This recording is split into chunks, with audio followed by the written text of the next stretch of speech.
What's up, you diehards, you degenerates, you lovers of defensive football? This is Josh Raymer, and we are back with another episode of the Big Three IDP podcast. And I'm joined in the virtual Sode Shack tonight by a whole host of heroes. We got Adam Markham, Bobby Reynolds, and joining us once again, gentlemen, we didn't scare him off. It's Kyle Borgognoni. Kyle, how are you, man? You know, I'm hanging in there after my first IDP draft. I'm alive. I'm well, and I can say that it was actually fun. I was going to say, we are going to get into the IDP draft. You know, we did that episode, I think, back in like February, making the case for IDP. You said you would join. We would have totally understood if you told us to get lost when we came back asking if you wanted to be in the league, but you are a man of your word, and we appreciate that.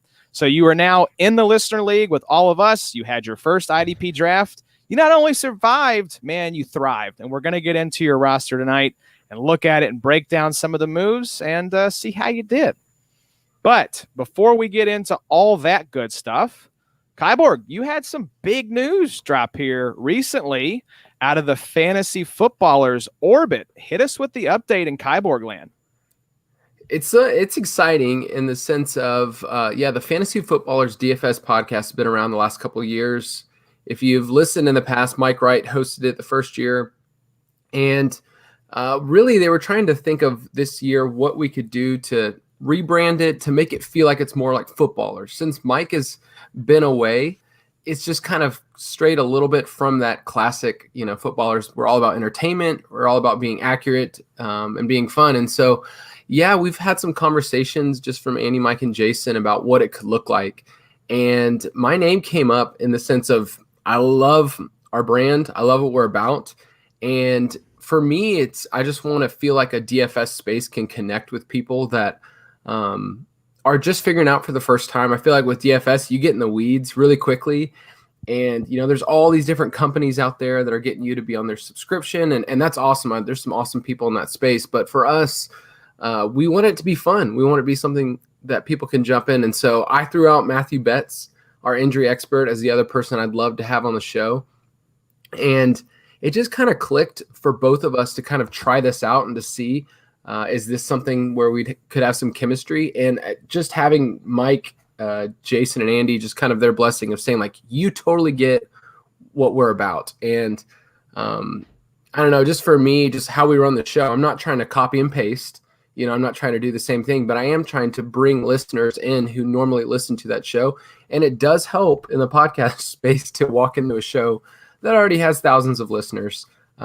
So I'm excited to do that. We're going to record once a week, and then our DFS pass when the season starts. I'm excited about that. I'm going to be doing 4 articles a week for the DFS pass. I know. So a lot of it I've been doing already. Looking at the show docs for the guys, I look at wide receiver and cornerback matchups every single week for us. And so I have that data, and I put a lot of that in our show docs. So why not just turn that into an article that I can do? We're going to do some first looks, some pricing and whatnot. So I think where our expertise is just making it clear and making it simple for the people.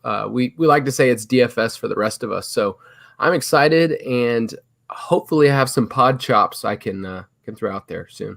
Nice. Yeah, I was curious the process too. I mean, it makes total sense. I was talking to someone else about this today, and it made so much sense from the fantasy footballers perspective of, let's bring these guys that we have in-house, let's bring them into the fold, because unlike people who are outside of the fantasy footballers world and the company itself, you all understand it. You are inside the machine every day. You know what it's all about. Nobody gets it more than, those that are on the inside. And so it just made total sense for you and Betts to be the guys to jump in there. I'm curious, did you all do any kind of like practice runs? Did you do any type of like pilot episodes, anything like that behind the scenes?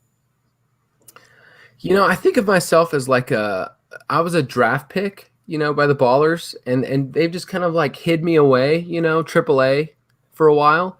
And so getting the call up to the big leagues, I might be rusty at first. So, yeah, we've done a couple of runs and we've talked off air. Betts got married this past week, and so he's been a little busy. But, yeah, we've done some just off air, just talking best ball, just talking football. And I think that's what you guys do best too. It's just like, I want to talk football with my friends, and just having that outside of just our Slack channel and our show docs. Like I've gotten to do that for a while, and now I just get to turn on the mic and talk about that each week for DFS. Yeah, that's the way to do it. Addy, I was going to say, though, this kind of ruffled some feathers with you a little bit here. Yeah, a little bit. You got some competition, Kyle. I plan on doing my own DFS pod.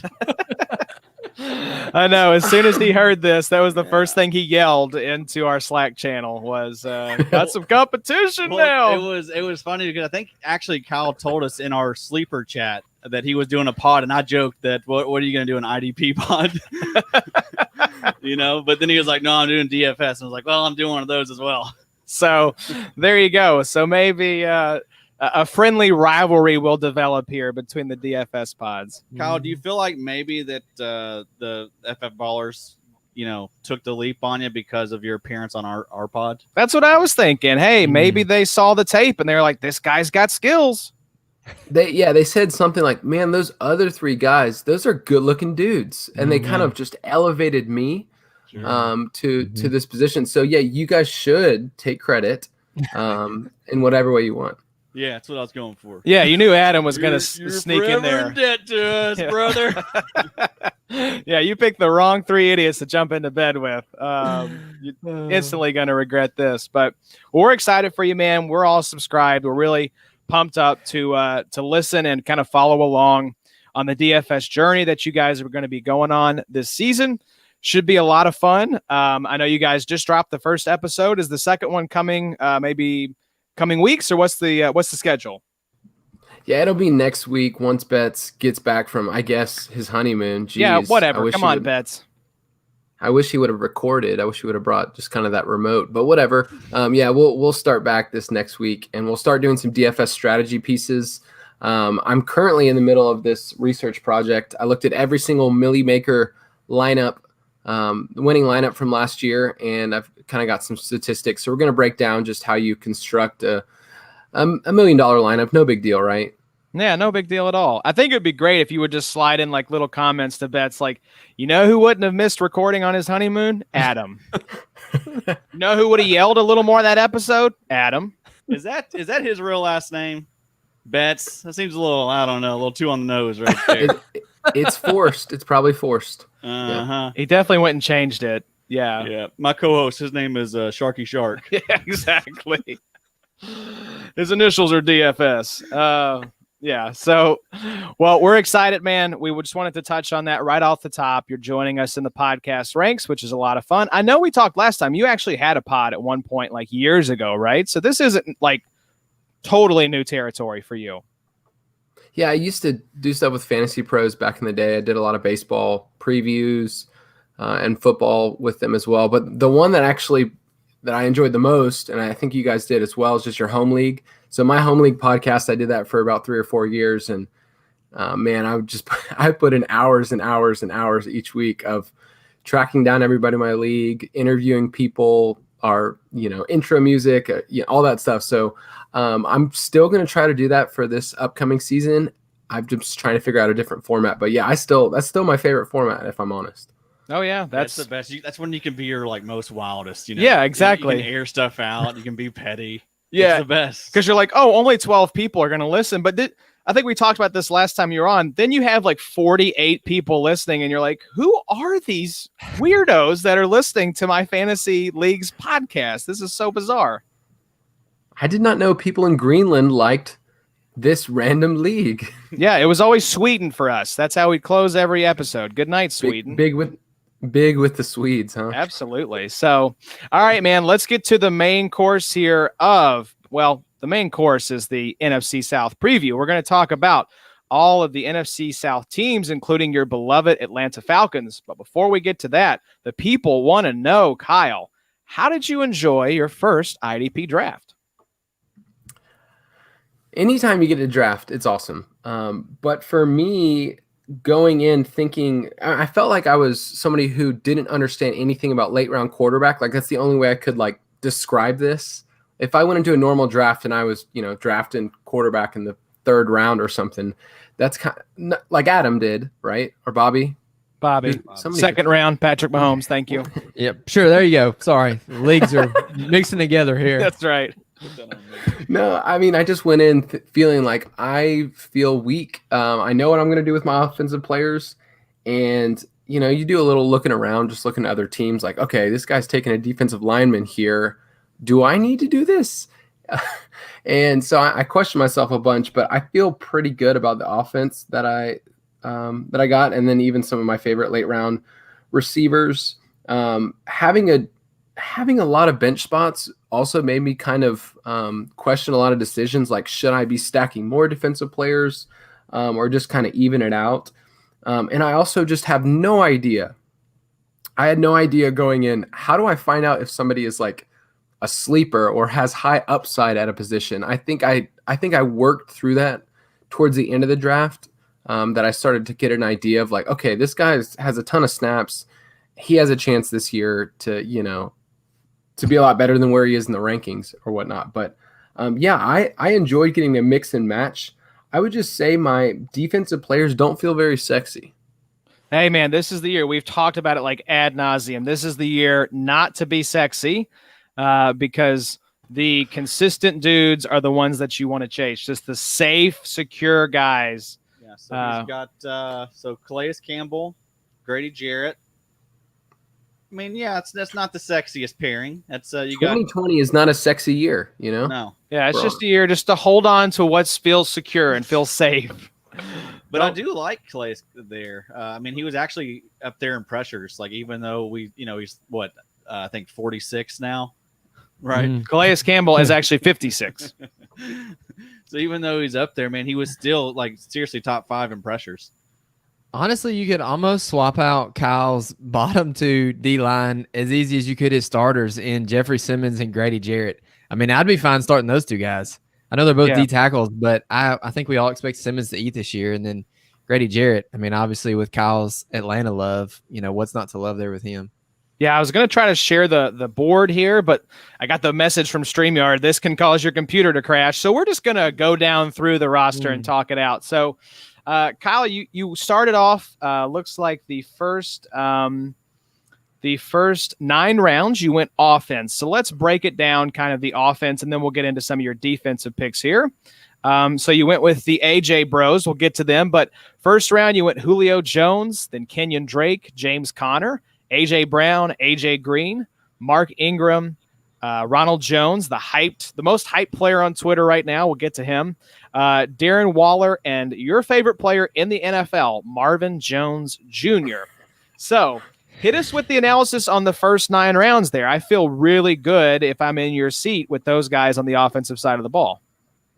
No, I really do have my 2 favorite players. Marvin Jones and Julio Jones are actually my 2 favorite players. It's just the way that it felt. I felt when I looked at my running backs that I have 4 guys that I feel super comfortable with. And so that was kind of my strategy is I want to take that away from the rest of the league. I want to have enough starters that people are feeling the weight of that later. So if Ronald Jones actually is the guy, then I feel great getting him in the 8th round. I feel great about that. Yeah, I just think with what I have in terms of my running backs, I like Kenyon Drake this year. It feels a little scary to say he's my RB1 just in name alone. But in terms of production at the end of the year, he won me a dynasty league. The whole team just was on his back this past year. So don't mind that at all. I also like in this format, everybody waits on quarterbacks, but because our benches are so deep, I actually don't mind carrying 2. And Josh Allen has an awesome beginning of the year, and Drew Brees at home is kind of like I'm going to start him every week. So I feel like I can piece together, you know, almost a top 5 quarterback just between those 2 quarterbacks alone. Yeah, I agree. We just joked that now you have to get the other Josh Allen on your team, and all will be right with the world. I wanted that. I actually had him queued up, and, you know, that's what happens in drafts like this is you get your players taken from you all the time. But, yeah, I wanted him, and, you know, I also who's the other defensive lineman that I have? Jonathan Allen. So I was going to get all the Allen bros, and I have a lot of the Jones bros. Where's Dion? I got, bro? Yeah. I have the the AJs. I mean, I was going with, I have Mark Ingram the second, Ronald Jones the second. So I was going for a True. theme There were draft. certain themes, yeah, That is true. last name similarities here. This is great. So let's hit the first two IDP picks. This was you jumping in with both feet. No dipping the toe in the water here. You went Blake Martinez in the 10th, and then Leighton Vander Neck, as Bobby likes to say, Leighton Vander Esch in the 11th. So take us through your first two picks. You went linebacker. What was your thinking on grabbing linebacker and those two guys in particular? What's funny is that I knew that Blake Martinez was kind of like a stud, like in terms of running backs. I also know in real life he's actually not that good. He just gets tackles and he stays on the field. And now that he's a Giant, I just feel like he's going to get the same kind of opportunity. So he felt safe to be able to just plug in there. I know every week he's going to get me that, 10 to 15 points, maybe more, but like he's just felt really safe to kind of anchor my team. And I slowly figured out that linebackers are deep, but he's one of those top ones. So I felt good to just kind of build my team around those two guys. And then just kind of take my shots later on at some of these other players, especially DBs that I like, but like Keanu Neal's been hurt all the time. Mm-hmm. Yeah, we'll talk more about him when we get into the preview. But Addy, the LVE pick, I know that was one we talked about. Obviously, we know what LVE can be, right? But it's just the injury. Yeah. So that's the case for everyone. We understand the neck injuries is what worries you a little bit with LVE. But yeah, if he's your linebacker too and he can manage to stay healthy, that's pretty nice. Oh yeah, like on a per game basis, he's a linebacker one. It's just you worry about him being out there, So you worry if you're going to have him. I always say weeks 14, 15, and 16 when it matters. But yeah, I mean, I think he's if you can handle the risk, yeah, he's a great pick. I like him a lot. And Blake Martinez, I mean, actually I had to shout out fantasy guy Ray. He DM'd me today, asked me if who I would choose between Corey Littleton, Jordan Hicks, and Blake Martinez. Right, and I chose Blake because I said he's the safest and he just feels the most solid out of the group. There's a lot of unknown with Littleton, with the new situation there in Oakland, and then Hicks has all this competition for tackles in Las Vegas. Adam. Yeah, sorry. It's going to happen a lot, I feel like. It's still weird there in Las Vegas. Yeah, it's that'll be tough. Yeah, I mean, Blake is one of those guys, like you said, not the best NFL player, but for IDP purposes, all we care about, it's like we were talking to Tom Kislingberry about this from Dynasty League Football. Kyle, you just want to chase snaps. Like that is the indicator that's going to be the biggest clue as to who's going to be relevant and succeed in IDP. So I think you were smart to do that. And he got paid. He got a big contract. So I mean, and where's the competition? Yeah, he's good. It's like past performance. He got paid. There's zero competition there for tackles. Yeah, that's a bad team. He's going to be out there a lot. So great pick there for your first one. We were very proud of you. So let's kind of roll through these next few picks here. You went Hayden Hurst, Drew Brees, Calais Campbell, Jordan Poyer was a great grab in the 15th. Absolutely love that. Like you mentioned, you grabbed Josh Allen in the 16th, and then you went Jonathan Allen, so back-to-back Allen bros, Keanu Neal, Curtis Samuel, Kevin Byard, Jeffrey Simmons, so back-to-back Titans.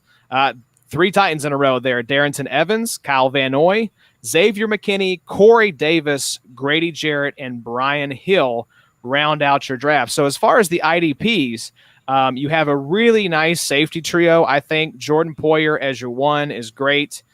Keanu Neal, like we said, like you brought up, the injuries, very scary, but to have Kevin Byard there on the back end as your kind of insurance policy, it was that kind of what you were thinking here is let's swing for the fences. Obviously a homer pick a little bit, but then we have Byard as kind of the insurance policy in case Keanu gets hurt again.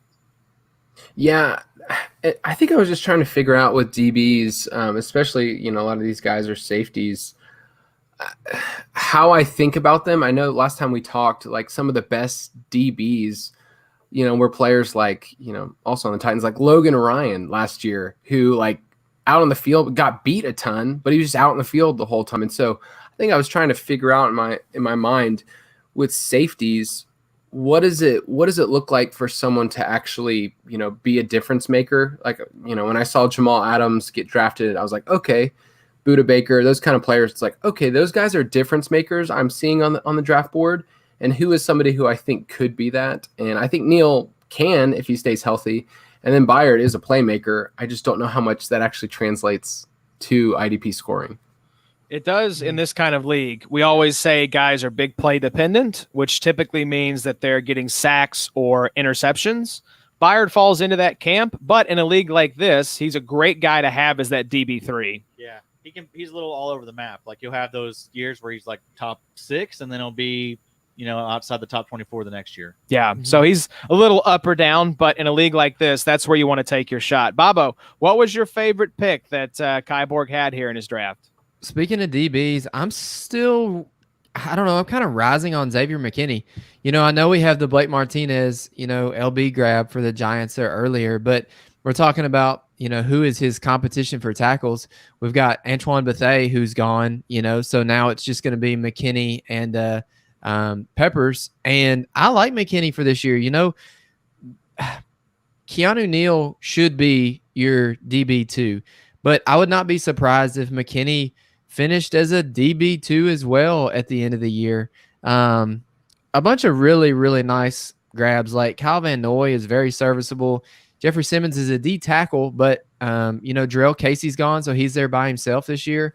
I guess my questions would be offensive there for you, Kai Borg. And what are the two things, I guess, that you see optimistically for Darrington Evans, and then for your last pick of the draft, being an Atlanta fan, and Brian Hill? I'm a little bit of a Todd Gurley homer, so just tread lightly. No, I love Gurley this year. I think at the time when we were drafting, it was when Gurley was, kind of floating out, like, maybe I'll skip this year. And so I think that was part of the reason, like, it's at the end of the draft, let me throw this out there. And I don't know, Darrington Evans, if you look at the Titans, they were at the very bottom in terms of pass attempts, and their running backs ran the fewest routes in the league this past year. That's going to change. Yeah. Like, if you look at just last year, Deion Lewis and Derrick Henry, they almost ran the same number of routes.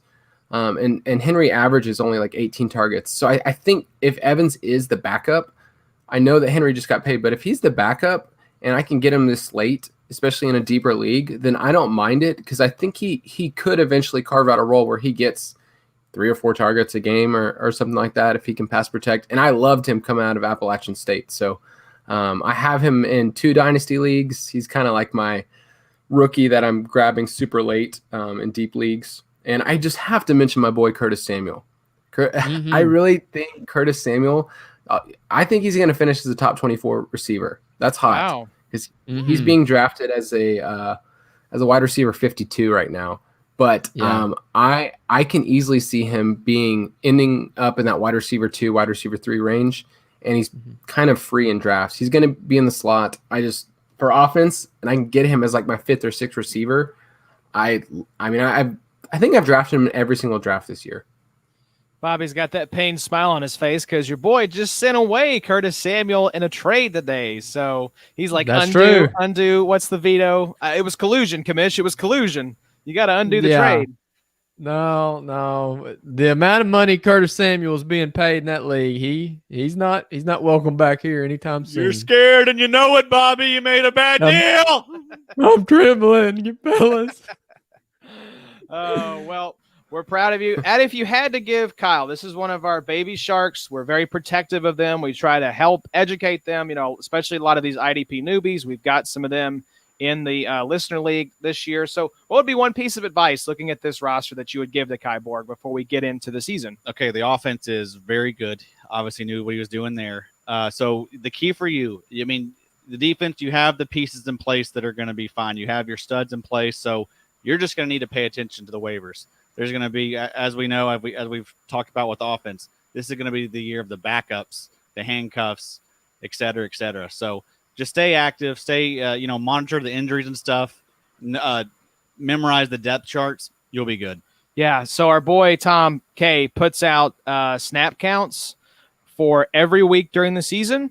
Just pay attention to that. It's a great little cheat sheet of guys that are probably out there on waivers that are getting opportunities. Also, pay attention to us. Yeah. We will help you throughout the entire year. Okay? Yes, kind of what we do. And I'm also, just throwing out there, shameless plug, listen to us. Yeah, exactly. We are not dopes, as Adam has pointed out multiple times. You know the show you're on? Listen to it a little bit. I would also say maybe try to grab another linebacker, just because you have Kyle Van Noy as the number 3, but that looks like all the linebackers that you have. So if LVE does go out with some kind of neck injury, like week 1 or 2, you're going to want to pay attention to the linebackers that are out there and maybe try to grab one to kind of fill out your linebacker depth a little bit. But that's really it, man. The squad looks good. We're very proud of you. It's going to be a lot of fun this year. We're excited to have you in your first IDP league. We'll kind of check in throughout the season and see how Kyborg's doing. You're gonna love watching football, man. It's gonna be fun. It's gonna Yes, be this will. One of the things we promised you is that you would enjoy watching football more. So we want to hear during the season if that's actually the case. And if it's not, guys, I listened back through our episode. I just want to say you guys did so well with those points. Like, I know I got to hear them live, but listening to them again, I was like, this isn't just fluff. Like, I would agree. I want to enjoy more football. Mm-hmm. that seems to be something if you're watching football to, like, I don't know, host a fantasy football podcast, maybe you'd want to enjoy it more, So we're happy to be able to help facilitate that with this league. And even if you tell us that you're not enjoying it more, we're just going to say that you did. Yep. So it's not like you have a podcast where you can go on and refute what we say. Oh, wait. He does, doesn't he? That's okay. Okay. We got a lot more. It's fine. All right, Kyborg, let's get into the main course here. We're going to talk some NFC South tonight, and we're going to start with your favorite team. So what we'll do is we'll run down the projected starters for both offense and defense, and then we'll hit the fantasy targets on both sides of the ball. So we're going to lean heavy on you here as the Atlanta Falcons fan to talk us through what you're thinking on these players. So let's start with the projected starters. Offense, you got Matt Ryan at quarterback, Todd Gurley at running back, Julio Jones, Calvin Ridley, and the often forgotten Russell Gage at wide receiver, Hayden Hurst at tight end. On defense, you have Grady Jarrett and Marlon Davidson at defensive tackle, Tack McKinley and Dante Fowler at D end, Foyesade Aluakun, Deion Jones at linebacker, Kendall Sheffield, A.J. Terrell at cornerback, and Keanu Neal and Ricardo Allen at safety. So let's start on the offensive side of the ball, Kyborg, and we're going to start with your boy, Matt Ryan. I absolutely love Ryan as a sneaky late QB target, kind of in that Matthew Stafford zone. How are you feeling about Matt Ryan this season? Where you can get him, I feel fine. If you like the schedule, especially at the beginning of the season, they start off with Seattle and then at Dallas. If you think those games are going to shoot out, go for it. He's averaged 4,600 yards over the last 9 seasons. I mean, that's an insane amount. But if you follow Falcons football, you know that our biggest issue is in the red zone. We just can't throw touchdowns. Russell Gage actually led the wide receivers last year in red zone targets, not Julio Jones. So, yeah, and the weird thing about Ryan last year, he actually was way better on the road. It's just it was some weird splits, and so I don't think that's going to continue. I think that'll just kind of even out, but he's not automatic every single week the way that you want to, because he might throw for 280 and just hit one touchdown, and then you're not really going to get anything else. So I don't mind him at the beginning of the year if you want to go there, but I think he's kind of capped in terms of I can't see him going anywhere higher than maybe QB5 just because he does nothing on the ground. Yeah, so let's move to the kind of juicier position. We've talked about him already. Todd Gurley, the big offseason acquisition for the Falcons. Bobby, we're going to get your take in just a second because we know this is your former beloved Ram. But Kyle, how are you looking at Todd Gurley? Are you at all worried about the knee, the scheme fit? Where's the production going to be through the passing game since he didn't get used that much last year? What's your temperature on Gurley right now? See, I'm drafting Gurley everywhere, especially if I can get him in the 3rd round as my RB2. And even I did a best ball draft and he's my RB3 and I feel great about it. I love Gurley this year, and not just for the homer's sake. Like, he was out on the field. I think he gets, tagged as this injury guy. The dude was out on the field. He ran the 4th most routes at the position. And the Rams are just weird. I mean, they didn't throw to the running backs last year. They had the fewest receptions in the league to the running back position. And so I just think that there was something in terms of the way that Jared Goff looked, because he had the pass attempts, right? I think he was tied with Jameis Winston for most in the league. It's just he wasn't looking that way. I mean, Todd Gurley was getting in his Fitbit steps, just running around on the field. But the Falcons have the most vacated targets in the league, and I've done a ton of research on this, and I really, really believe it. We talk about it on the show, but Todd Gurley is going to be the beneficiary of these targets. Austin Hooper's gone. Devonta Freeman's gone. I mean, this guy can catch 50, 60 balls, and it's nothing. We've seen him do way better than that. And so it doesn't shock me if I build that in his projection. Yes, he has to stay on the field. But if he gets the work, if he sees, 75 targets, I mean, that's not asking a ton, really, if he's going to be the predominant guy. The rest of the running backs on the team are a joke, if I'm honest. Like Brian Hill, Quadri Ollison. I won't even mention Ito's name because he's not worth so it. bad. It's just Gurley's set up really well. He knows how to be utilized within the 10 zone, and the Falcons need help there, and we need help in the red zone. So I love Gurley. If you can get him as the RB, 15, I think he can be a top 12 running back, especially where you can draft him. Bobby, that's got to be music to your ears. We saw you nodding throughout Kyborg's spiel. Hit us with your take here. I don't even believe I need to talk, fellas. I think I might just let Kyborg wrap it up for us. All right, guys in church, just listening to the preacher saying, "Amen, preacher, preach, amen, hallelujah, amen, brother Kyborg." So, Bobby, you had a nice stat in the doc, though. I want you to get your stat in here. This is good. Yeah, so aside from him sitting games right before the playoffs, obviously not last year, that would have been 2018 when the Rams had that locked up early, Mr. Todd Gurley has only missed one game in the last 3 freaking seasons, Joshua. And all you want to do is talk about his knees, how his knees hurt. How does that make you feel, Josh? Huh? It makes me hurt because I understand what it's like to have a hurt knee and it don't feel good. And yeah, I don't know. I mean, that's in the stats there. Looks like they've been declining for about 3 years now. It's like LVE's neck. It really is the equivalent for me. Like, it's a ticking time bomb. Like, is that knee? We're gonna have no idea when it's gonna flare up, and when it does, that backfield is plunged into darkness. He's a wonderful volume play if you think he's gonna stay healthy to get it. It's very similar to David Johnson. Exactly. This year. I was just getting ready to say it's very David Johnson-esque. It's gonna be a great situation for him. That is a great offense. No, don't you relate my Todd Gurley to David Johnson, who looked like he was carrying a piano on his back last year coming around the corner. Don't you do that to me. DJ had a high ankle sprain. I think he's actually going to be okay this year. Yeah, his first 6 games before the high ankle sprain, he was did great. You see that picture of him that he was wearing the arm sleeve and he had the visor? I mean, that's nice. The drip is off the charts. Hey, he looks cool.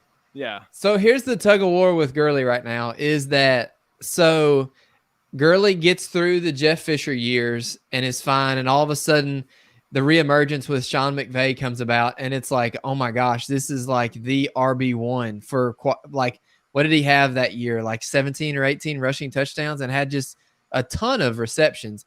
And then I think exactly kind of what Kyle was alluding to, that sure, Jared Goff threw the ball a lot last year, but their offensive line was so bad. Nobody could do anything.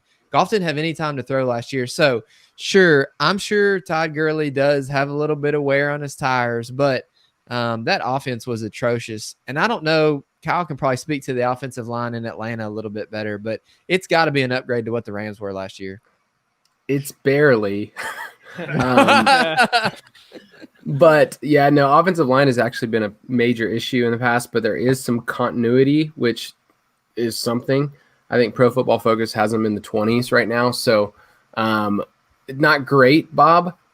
Nice. Nice rep. Yeah. But it's not bad. I think they're 24th right now, according to PFF.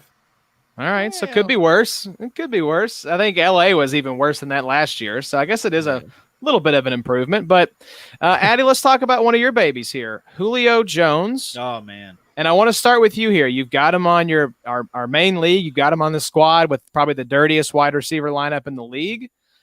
So why don't you hit us with the Julio Jones take for 2020?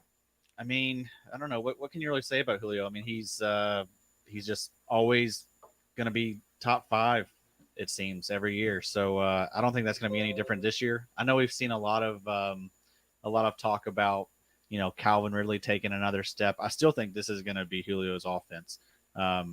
So yeah, I mean, I'm expecting again top 5 numbers with potential to be wide receiver 1. That's what I said. It's like, would any of us be shocked if we looked up and Julio Jones is the wide receiver 1 at the end of 2020?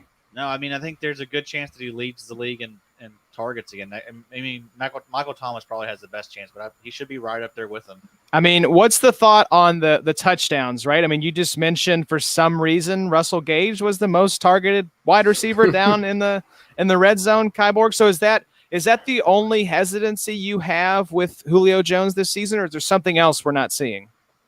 Yeah, no, it's just the touchdowns. He's going to be one of the target leaders. He's averaged 162 over the last 6 seasons. That's just an insane total.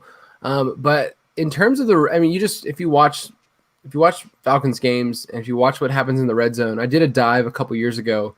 I did an article is Julio Jones a bad red zone wide receiver? And that was my question. And I just looked at every red zone target that Julio Jones has literally ever had. I'm just going to see, is there something that's off? And honestly, if you look at the catchable targets that he's had in the red zone, it's pretty poor for any receiver, much less an elite receiver.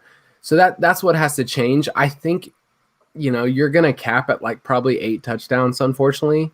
But if you catch 130 balls and, go for 1,500 yards, it's totally fine. But you'll be fine. Yeah. So what was that, Kyle? Were like 70% of those just fades? It seems coaches love the fade. Yeah, and it's such a low percentage play. And, whenever they get Julio involved in the slot, good things happen. It's just you can't, in the past there wasn't anybody else there. There was Roddy White at the very beginning of his years. But now they actually have some weapons, especially I like Hayden Hurst more than Austin Hooper. In terms of just downfield targets, Hooper was just a low ADOT guy. So I think that in the red zone, they have a chance to flip the script. I'm obviously biased, though.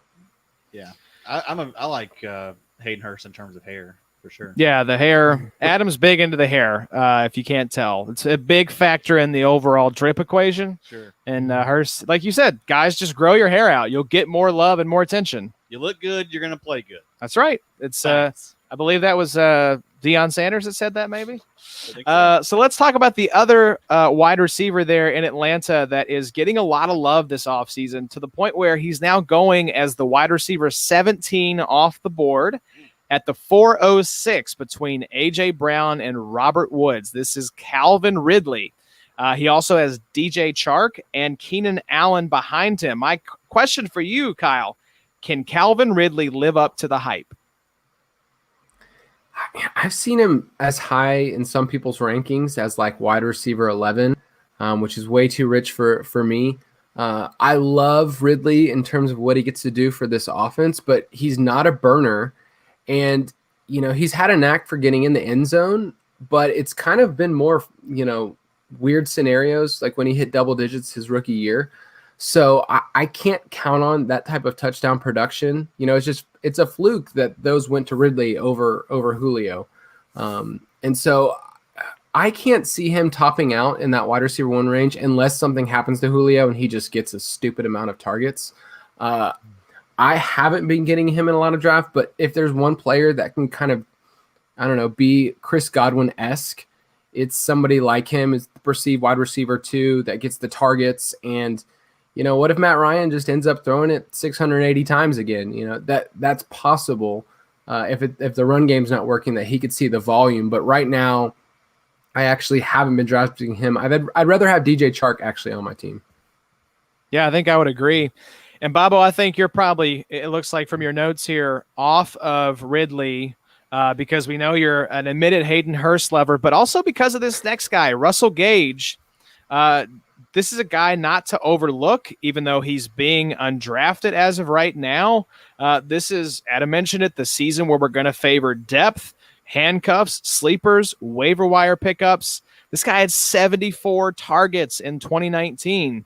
So he is not someone to overlook, Bobo. People need to be paying attention to Russell Gage.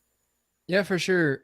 I think that our boy Calvin Ridley is probably a great hold right now.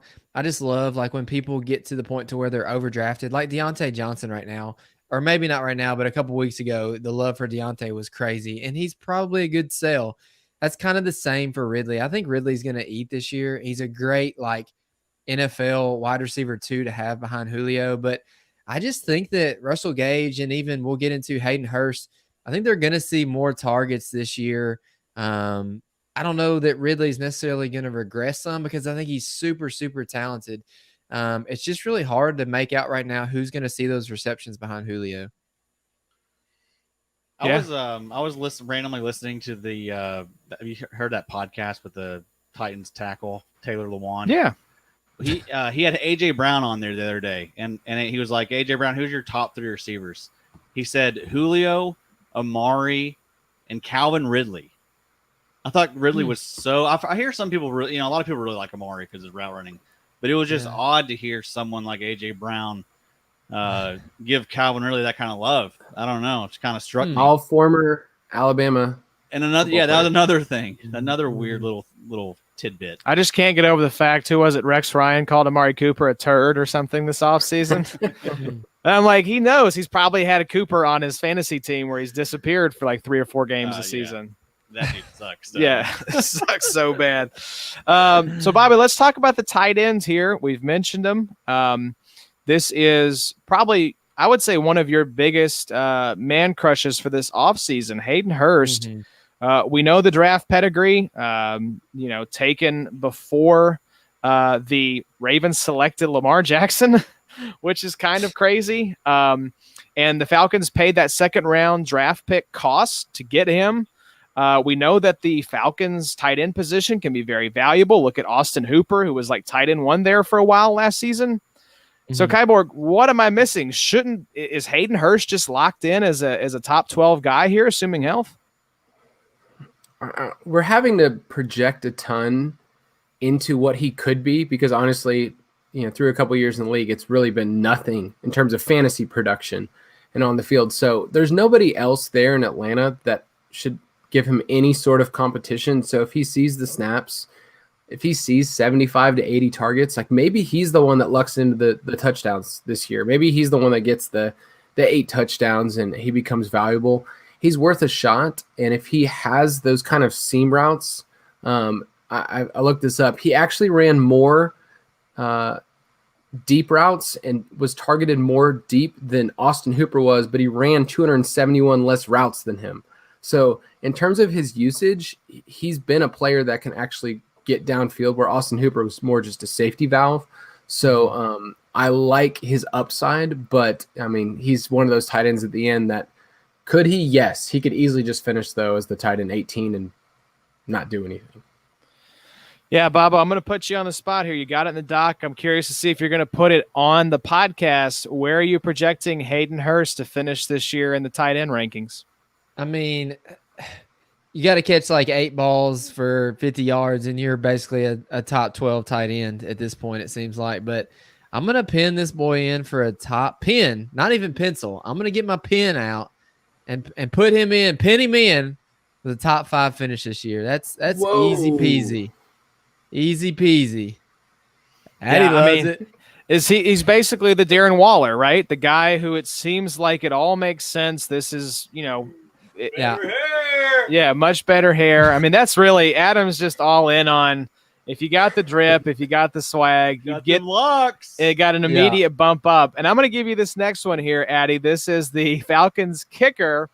Talk to us about this guy here for fantasy purposes. Young Hoku, baby. I think he's a big reason why we saw that end of year stretch, where they were just on fire. They what were they over their last 7 or 8 games? Weren't they a winning team? They were 6-2 over the last back half. And that's 100%, I think, attributed to Young Ho.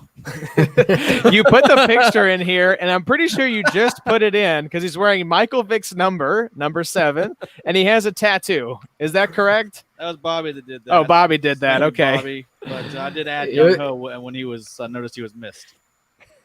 I'll be honest, it was me. That's amazing.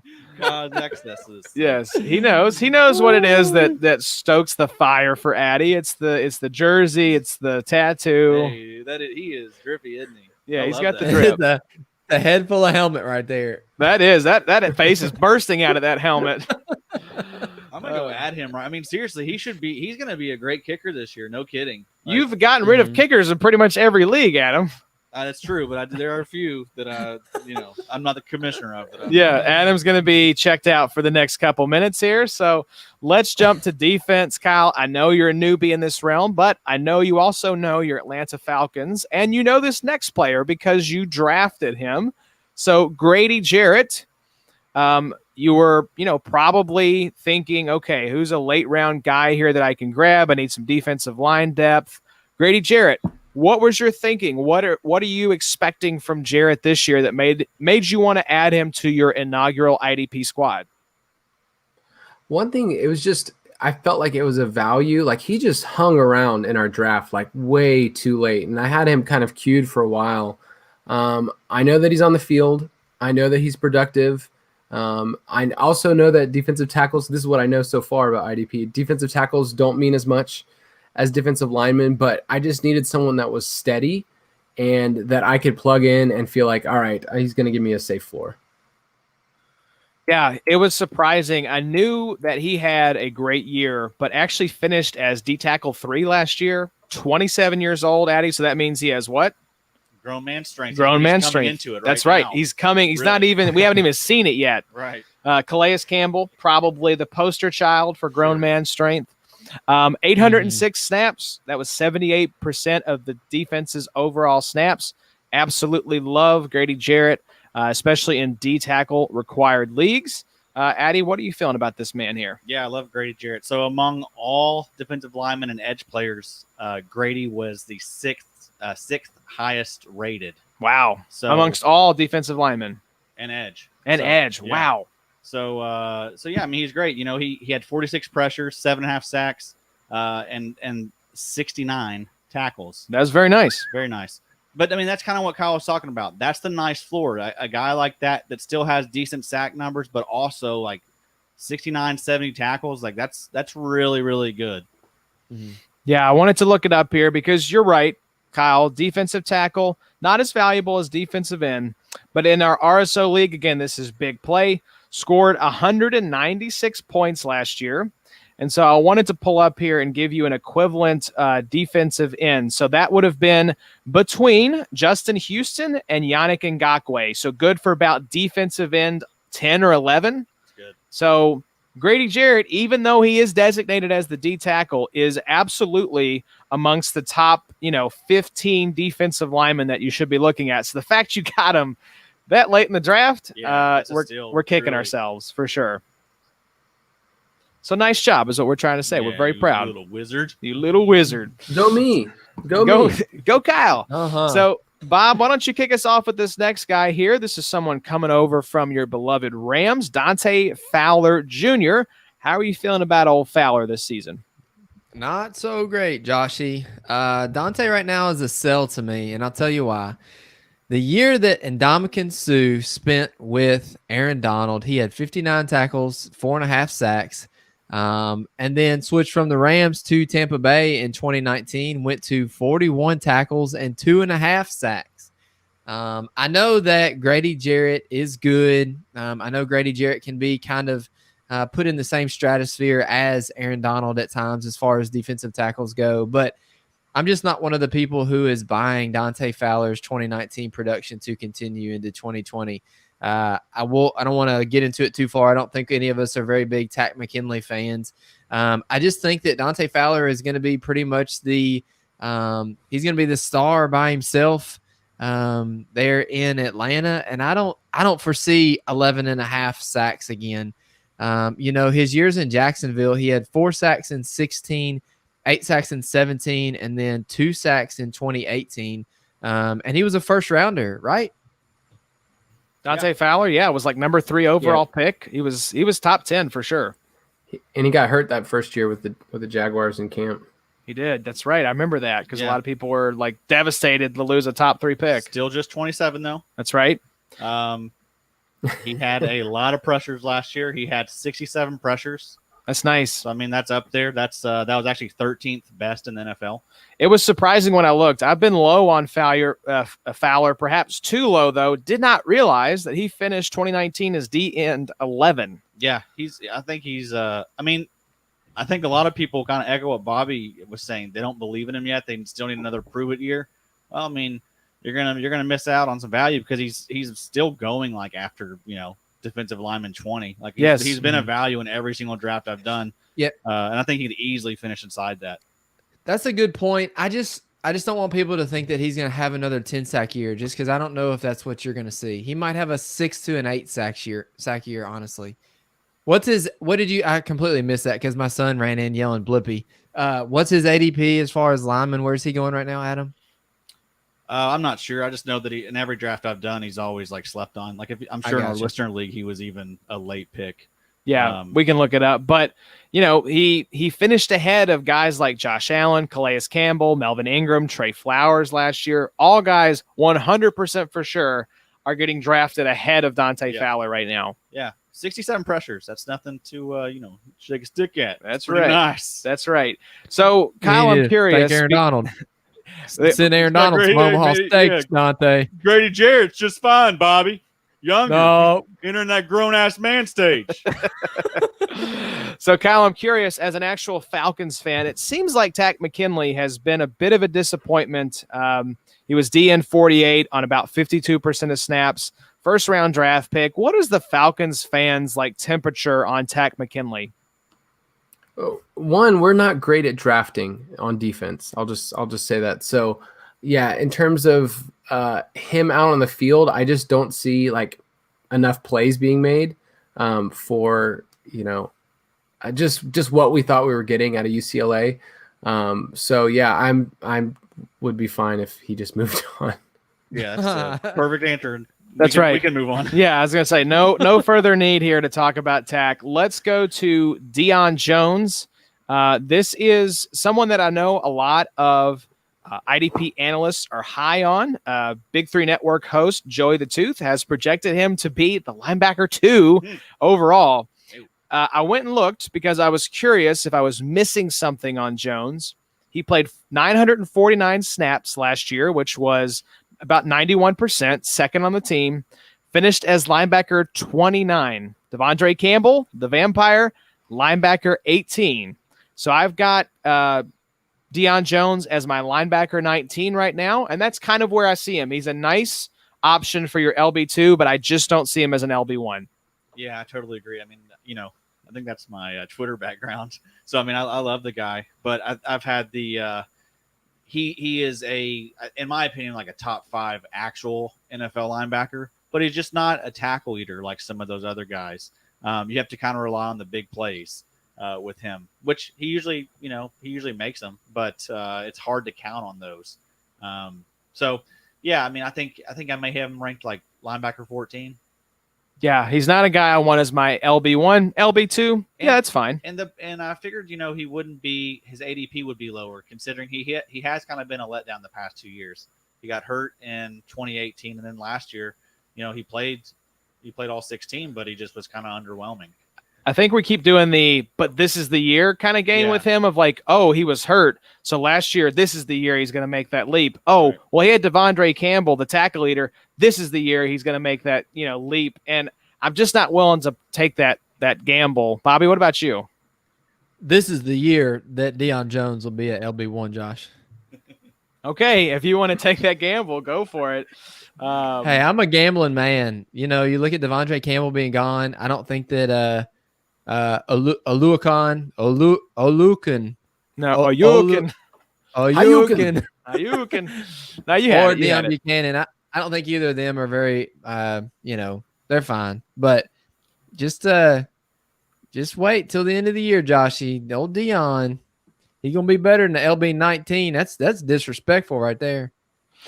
Cal, I'm always curious. Again, anytime we have fans on the show that are more plugged into like the kind of consensus around the team, Deion Jones, sort of controversial figure in IDP. How do Falcons fans feel about him? It feels like someone that the team would love, the fans would gravitate towards, but is that the reality? Oh, we love him, and he's made some huge plays. A couple years ago, I was at a game in the Dome. They were playing the Saints, and he picked off Drew Brees to end a Thursday night game. Oh yeah, We were wearing those the Color Rush red jerseys.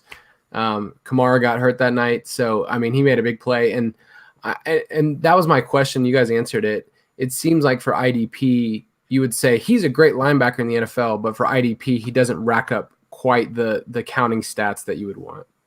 Yeah. That's right. Yeah. I mean, you saw the tackle monster in Devondre Campbell finished higher. So that's a great indication that Deion's just not getting the tackles you want. And they need him in coverage. You know, he's That's not right. going to be, he's going to be playing back a little bit. His sideline to sideline speed is incredible. Yeah. So let's talk. You know, I was thinking with Deion Jones, like, he's a little bit of a tweener, you know, he's kind of small for a linebacker, maybe a little too big for a safety. So, I don't know. I do kind of worry that kind of also plays a little bit into it. I don't know that maybe he's not playing out of position a little bit.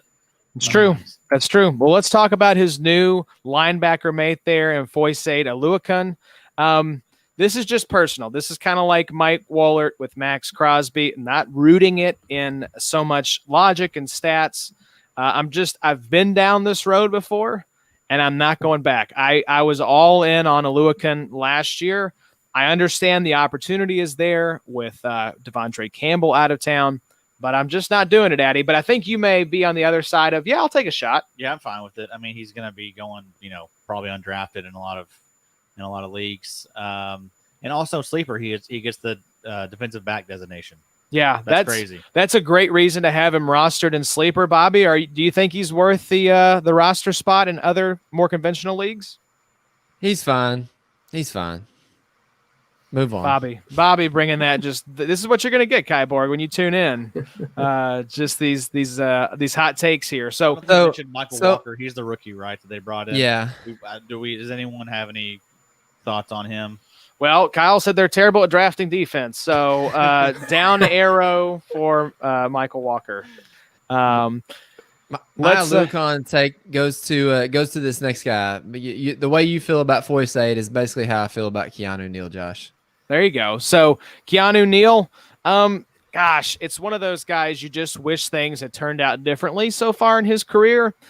Played 2 full games, got hurt in week 3. He's the DB 13 for me now.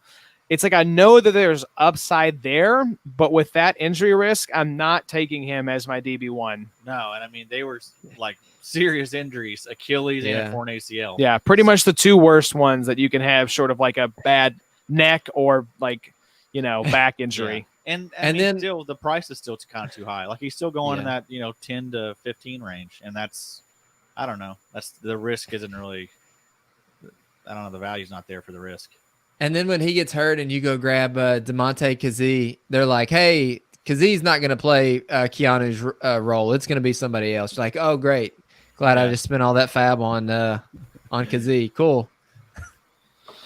Yeah, so safeties, again, Keanu Neal, is this I'm always curious with guys that have these consistent injuries. Are the fans just like, okay, we feel bad for you, but please move on? Or are they like, we just want the best for Keanu Neal? Like, what's the temperature right now?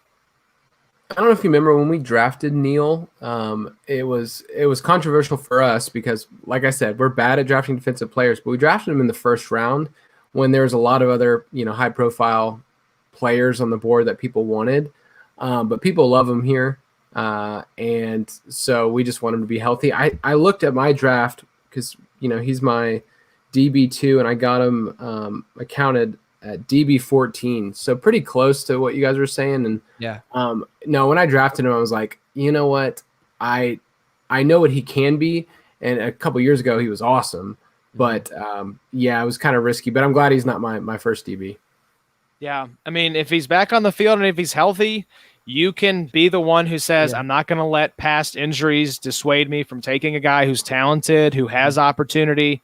But you were smart to hedge a little bit there with the Jordan Poyer as your DB1. That makes me feel a lot better. Mm-hmm.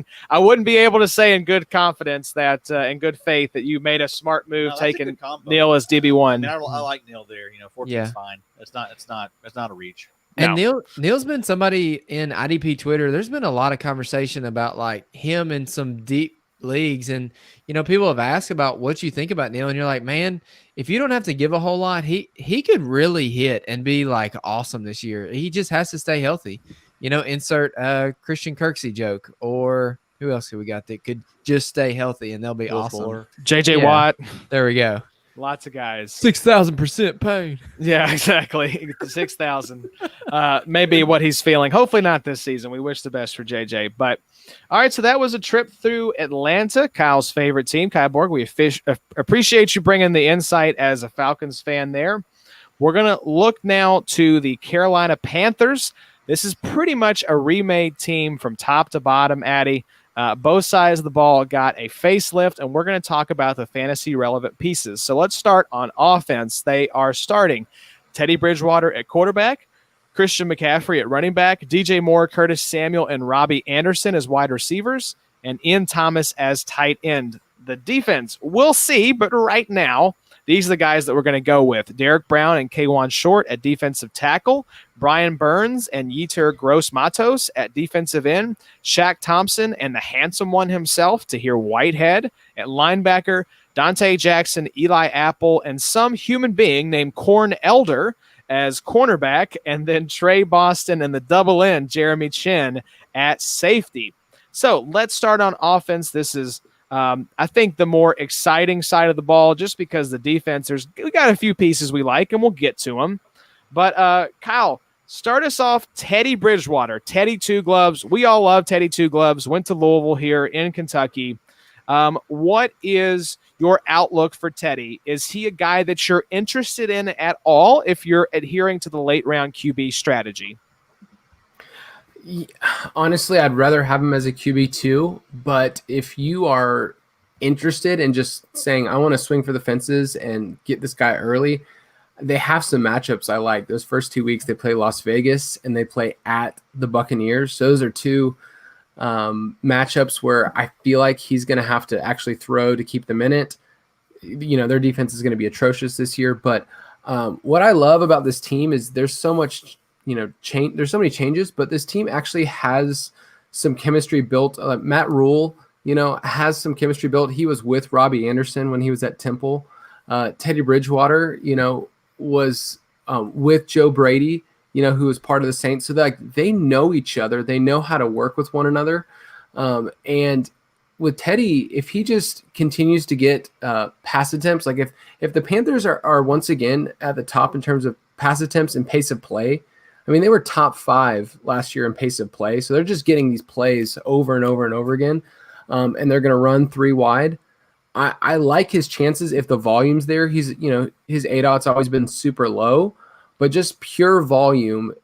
This offense is actually set up for him to do really well. And I love the pieces here. For best ball, this is my favorite team to actually stack because you can get the quarterback so cheap. You can get some of these wide receiver options and Ian Thomas super late too. Yeah, it seems like, I think it was on one of the recent Fantasy Footballers episodes, they talked about, everyone makes fun of Teddy for this very shallow depth of target that he was, guilty of in 2019 when he was holding down the fort for Drew Brees. And yet when Brees came back, his average depth of target wasn't that different. So it was the question of, okay, is this just the Saints offense? And are we miscasting Teddy Bridgewater here as kind of this check down, throw it short kind of player? And so that changed my outlook a little bit. And I'm with you, Kyle. He's QB 25 in ADP. I think people are a little scared off by the uncertainty, the yards per attempt.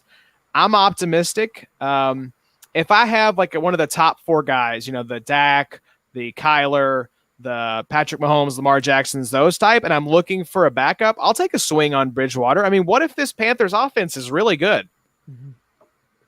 Yeah, I mean, all of their prices are deflated, and so you can cut these guys, especially these late receivers like Samuel or Anderson, if it's just not working out.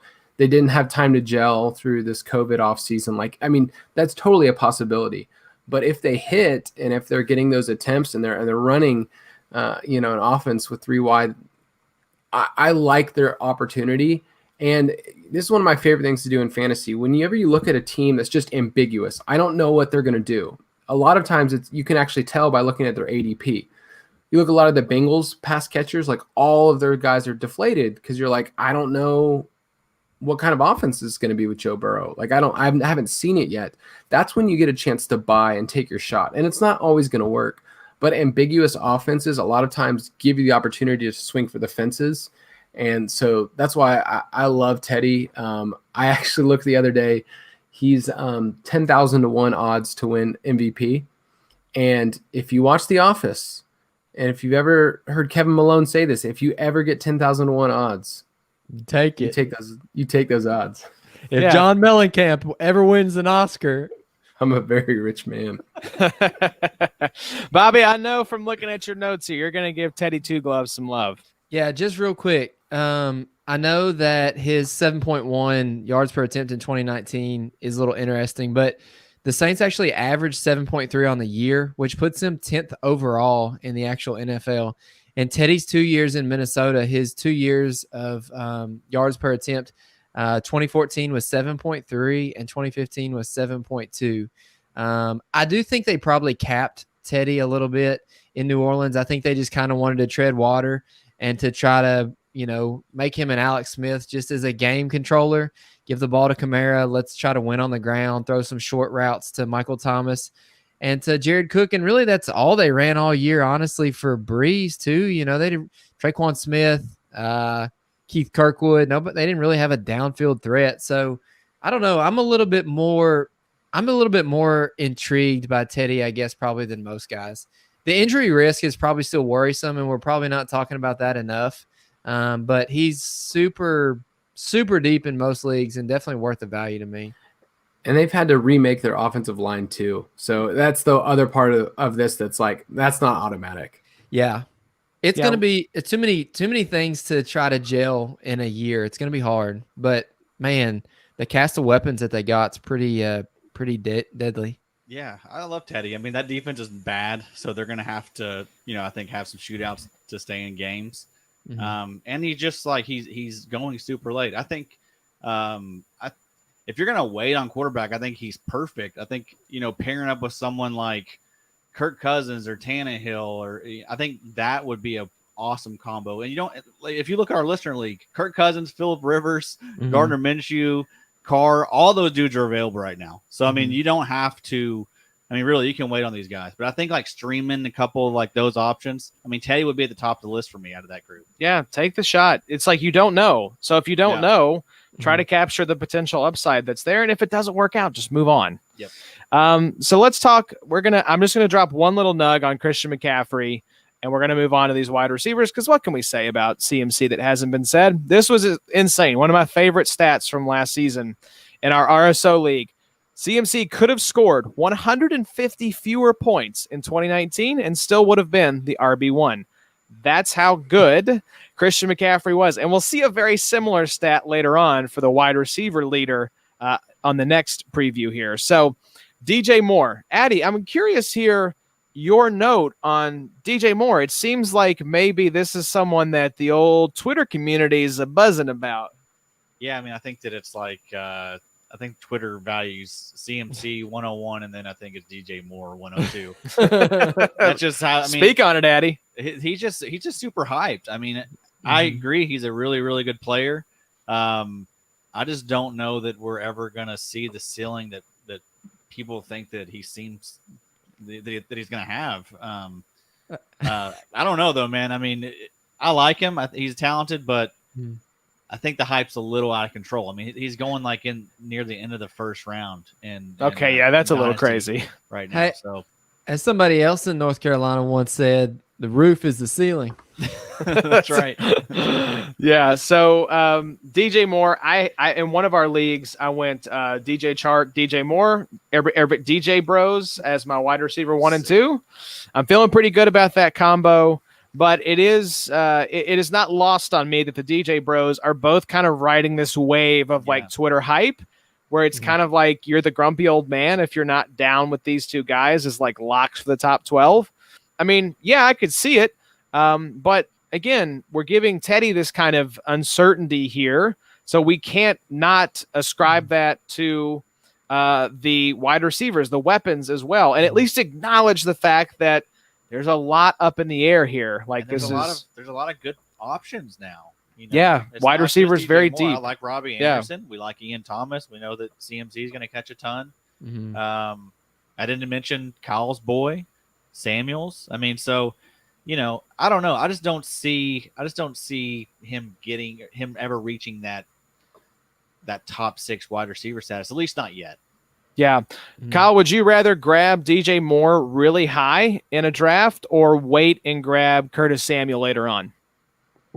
In best ball, I've been just waiting on Samuel. The price tag's a little steep for me. I think in redraft, DJ Moore is somewhere around like wide receiver 10, 9, somewhere around there. So you're going to have to pay up like an early 3rd round pick. And I don't think I want him as my wide receiver 1 heading into, just week 1. I'm not crazy about that. He did increase his ADOT. He's a yak machine. I like him as a player. I loved him last year. We wrote him up as a potential wide receiver 1 last year, but the price is a little high. But if this offense, I think it can sustain, a couple of wide receivers, but we got to realize McCaffrey is functioning kind of as the wide receiver 1. He had 140 something targets last year. So it's hard to kind of filter and look at those targets and like, okay, if DJ Moore gets 130 and McCaffrey, maybe goes down to 125, or like what else is there to really sustain other people long term? So I like this offense just because of the unknowns. Like I said, I love Curtis Samuel if he's going to be the slot guy. Robbie Anderson's just going to be the clear out 9. Just go run some 9s, dude.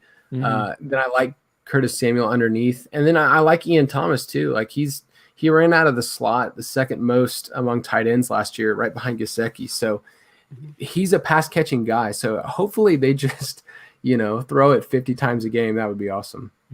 Yeah. It's like, if you're worried about Teddy's yards per attempt, don't you by default like Ian Thomas as that kind of Austin Hooper type, close to the line of scrimmage check down guy? Yeah. Just everything he was saying there, just that made me think just Teddy seems to be the answer here. Yeah. Get Teddy. That's what offense. That was actually my question for Robbie Anderson, which seems kind of crazy, but you're the Robbie Anderson owner. Would you rather have Sam Darnold as his quarterback or Teddy Bridgewater? I mean, it seems like Sam Darnold, right? Number 2 or number 3 overall pick. Yeah. And that's still probably my answer. And it's hard for me to separate the Adam Gase bias that you have there. But I mean, he's going to be with a really creative mind. You just wonder what type of effect that's going to have on the offense. Bring someone like that there. Yeah, I'll be very curious if Robbie Anderson has his best season ever in Carolina. But, it also is going to be tough because he hadn't had any practice there with that team. This whole new system. I mean, so it could be we'll see. It's going to be interesting. None of the guys have had it with Teddy though, so that's kind of like, I guess you're all on the same page. New offense, new quarterback. So maybe we should, I don't know, tamp down our expectations a little bit with this coronavirus reality that we're in. But okay, we're out on Teddy now. Yeah, okay, so Teddy's been canceled. The Panthers offense has been canceled as well. Don't listen to the last 10 minutes of our conversation. Just delete it all. So Bobby, let's real quickly before we move to defense, give me your Ian Thomas take. I like some of these stats you got here. Yeah, so Greg Olsen had 82 targets last year in Carolina.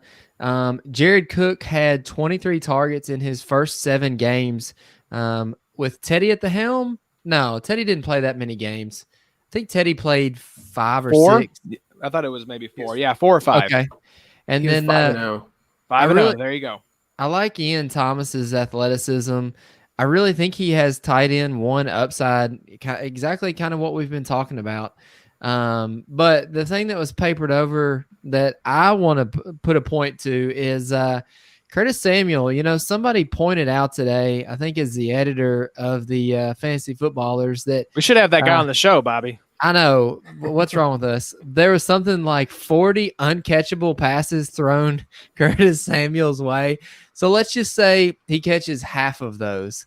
That gives him more of a line, like 74 receptions, almost 900 yards, and possibly 8 touchdowns. If he catches 20 of those 40 balls.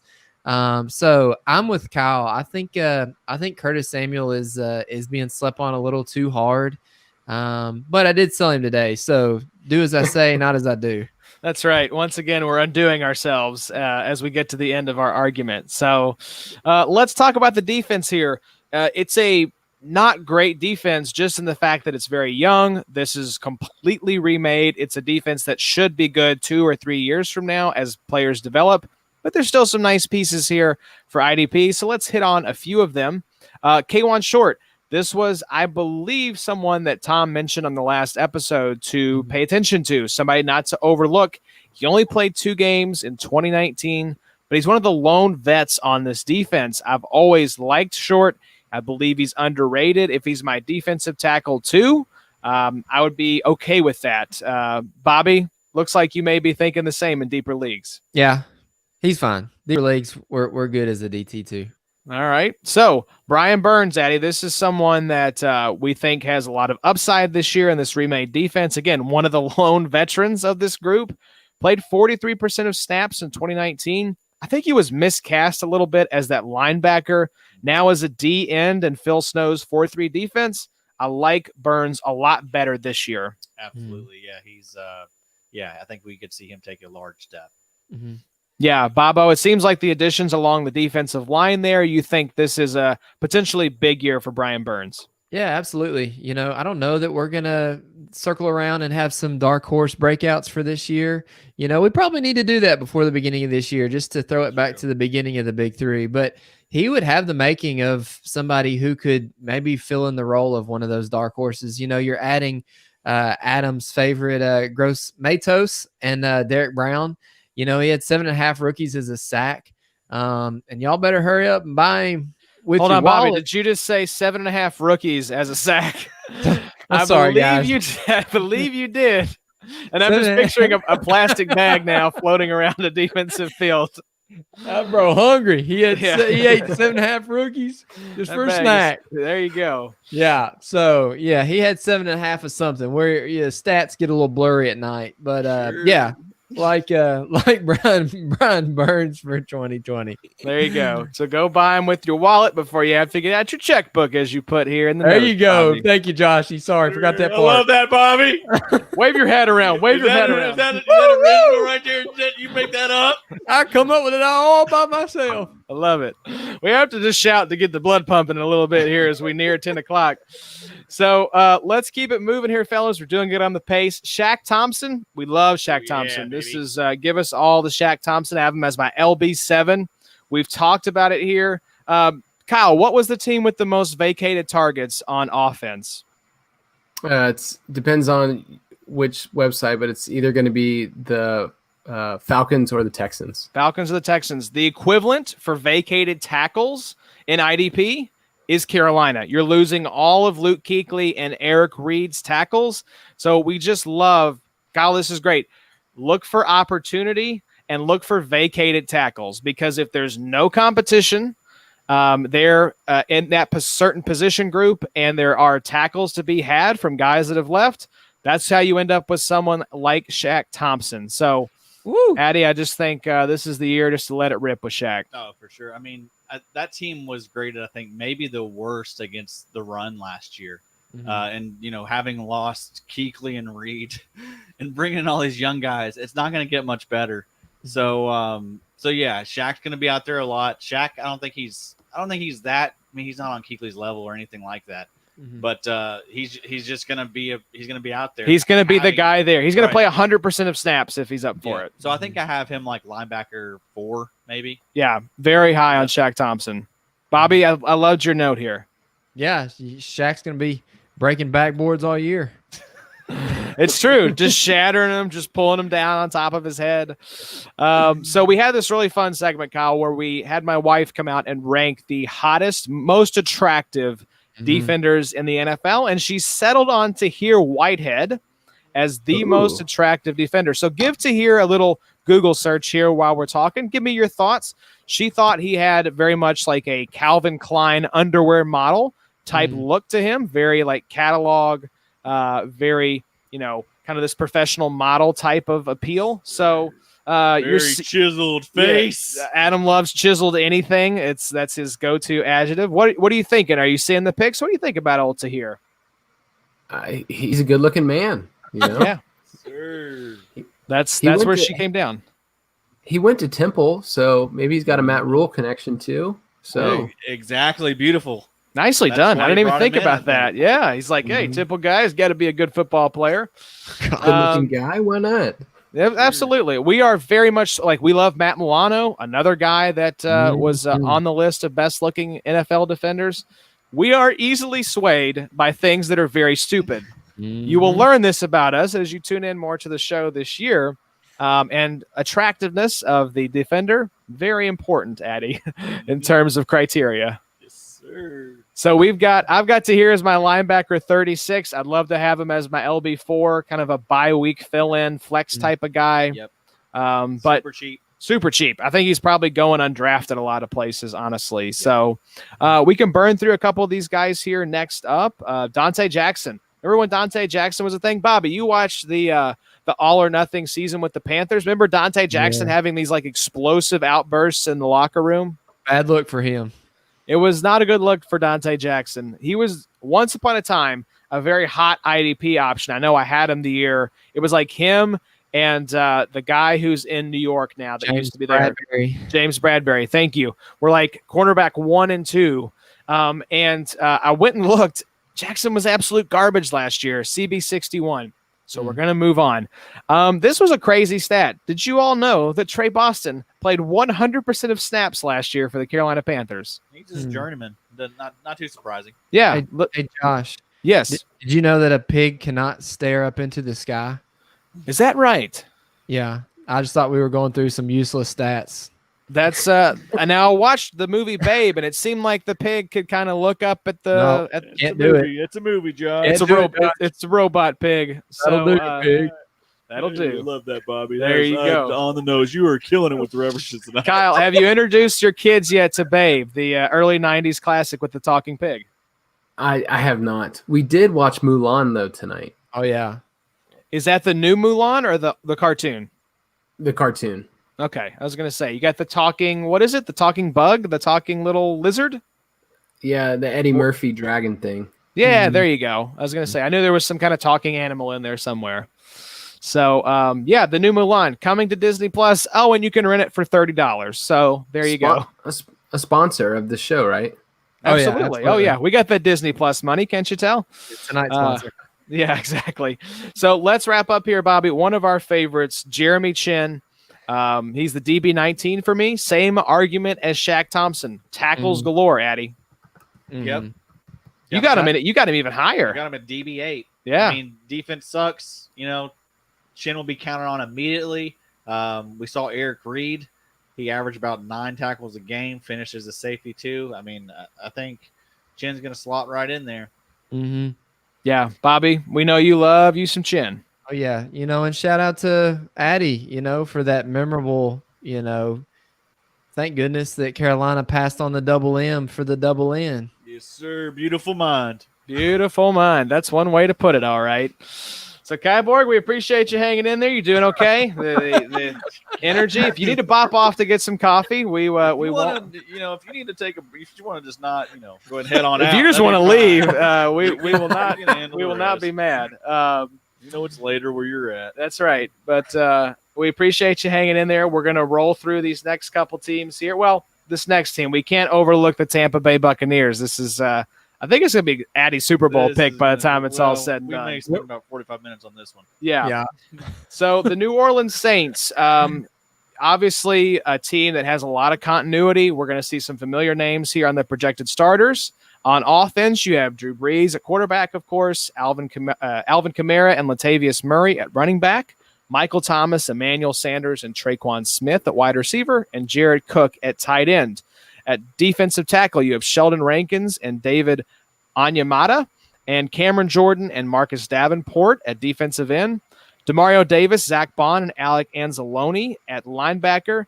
Marshawn Lattimore, Janoris Jenkins, and PJ Williams at cornerback, and Malcolm Jenkins and Marcus Williams at safety. So Drew Brees starting on the offensive side of the ball. QB 10 off the board right now. Give me all that. This is something I've thought about more and more once I heard Sigmund Bloom articulate, gravitate towards the teams with continuity at quarterback and head coach. They are the ones who are going to have the best chance at success in this coronavirus world. So it sounds like they're keeping them all holed up in a hotel. They've already rented out a hotel, so that's smart. Very smart. So you hope that maybe they all stay healthy. Kyle, do you hate the Saints? As a fan, I hate them, but in terms of like just pure football, I respect the crap out of them in the sense of like they know what they're doing. They've had a ton of bad luck. But no, I mean, as a Falcons fan, I'm terrified to play the Saints just because I know that they're going to usually steamroll on offense. Breeze usually makes just great decisions. And if they give the ball to Kamara or Thomas, I mean, we're not going to be able to defend it. We can't defend anyone anyways. That seems to, I mean, is that your biggest rival? Oh, yeah. But, yeah, people hate the Saints here. Yeah, that makes sense. It's kind of like as a Colts fan, the Titans are the biggest rival for us. It usually is in your own division, I feel like, since you play them twice a year. We also hate Brady here, so there you go. Of course, yeah. I mean, and especially now he's in the division, so that's gonna be a lot of fun. If there were going to be fans in the stands, I'm sure there'd be a lot of 28-3 signs that you all would have to put up with when you play Tampa Bay. That's another thing too. 2 points. Drew Brees not licking his fingers anymore. I do have to knock him down a couple notches because of that. Not going to be able to grip the ball. Maybe some more interceptions with that old man arm. Exactly. You're throwing off your rhythm. It's like a pitcher who can't get into the groove.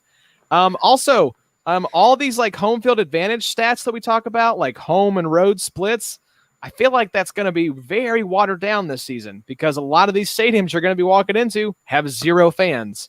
So anything that may have caused you not to play your best, maybe isn't there when the season kicks off. We'll see. So a running back that I think we all love, so we don't have to spend a whole lot of time on him, Alvin Kamara.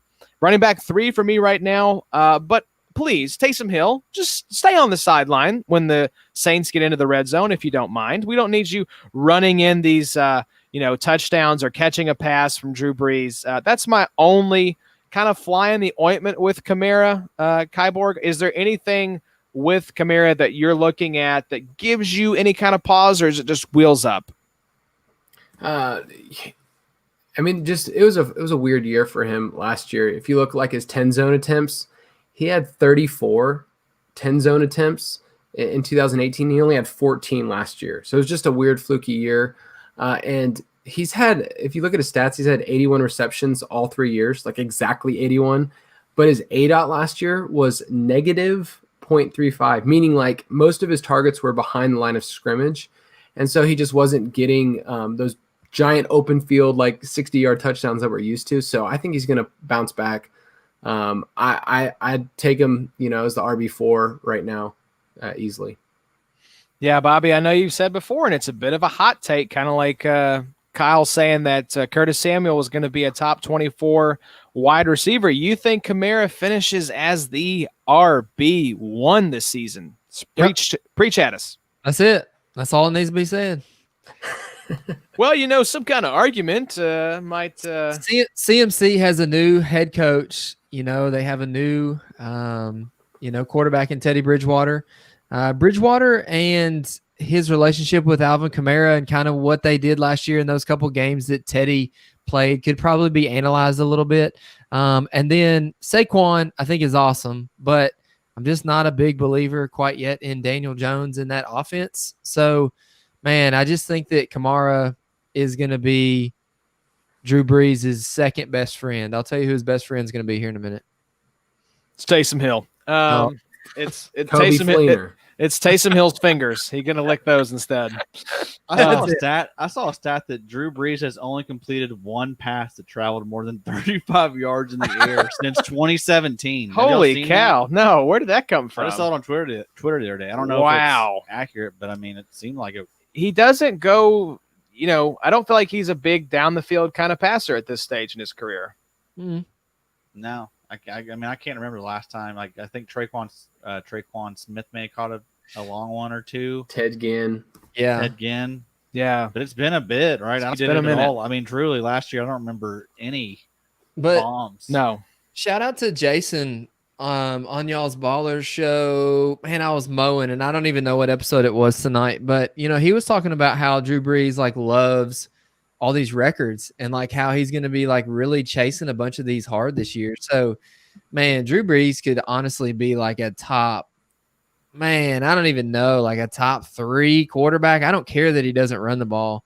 The weapons that he has around him this year, especially in Sanders, is freaking ridiculous. Yeah, if you throw 50 touchdowns, you don't really need the rushing attempts to be there. So, Latavius Murray, just worth bringing up, Addy, as you have christened, this is the year of the handcuff trademark, Big 3.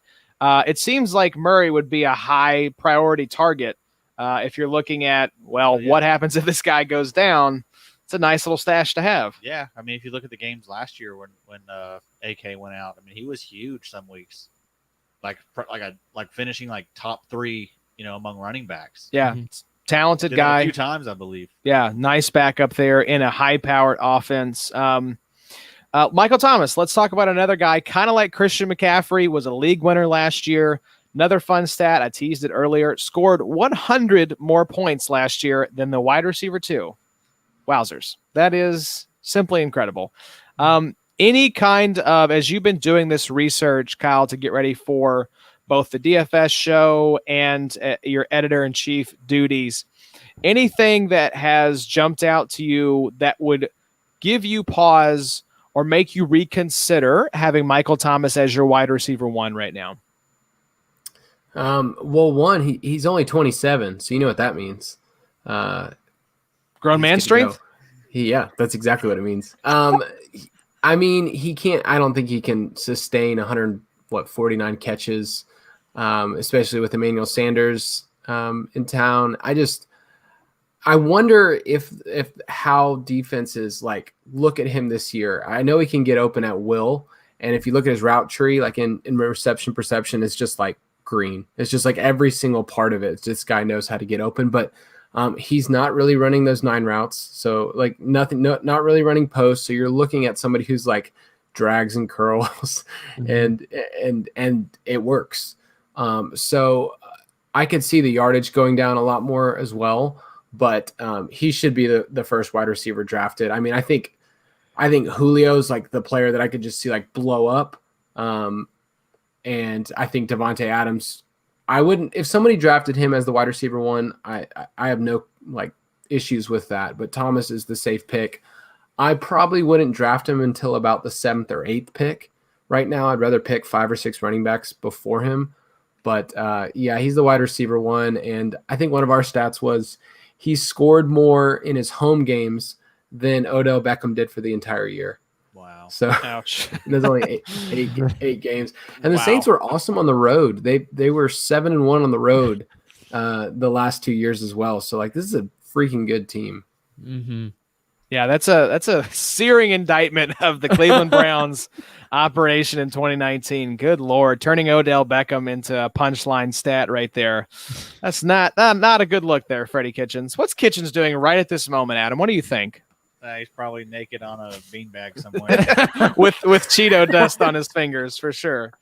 All right, Emmanuel Sanders. It is exciting to me that they are finally going to have, at least in recent memory, a wide receiver 2 that is really like a top shelf kind of guy, not the Ted Ginns and Traquan Smiths of the world. Emmanuel Sanders is one of the toughest guys, that we have seen in the NFL in recent memory. Super talented. I mean, he didn't take the 49ers to a Super Bowl, but he was a big piece of getting them there.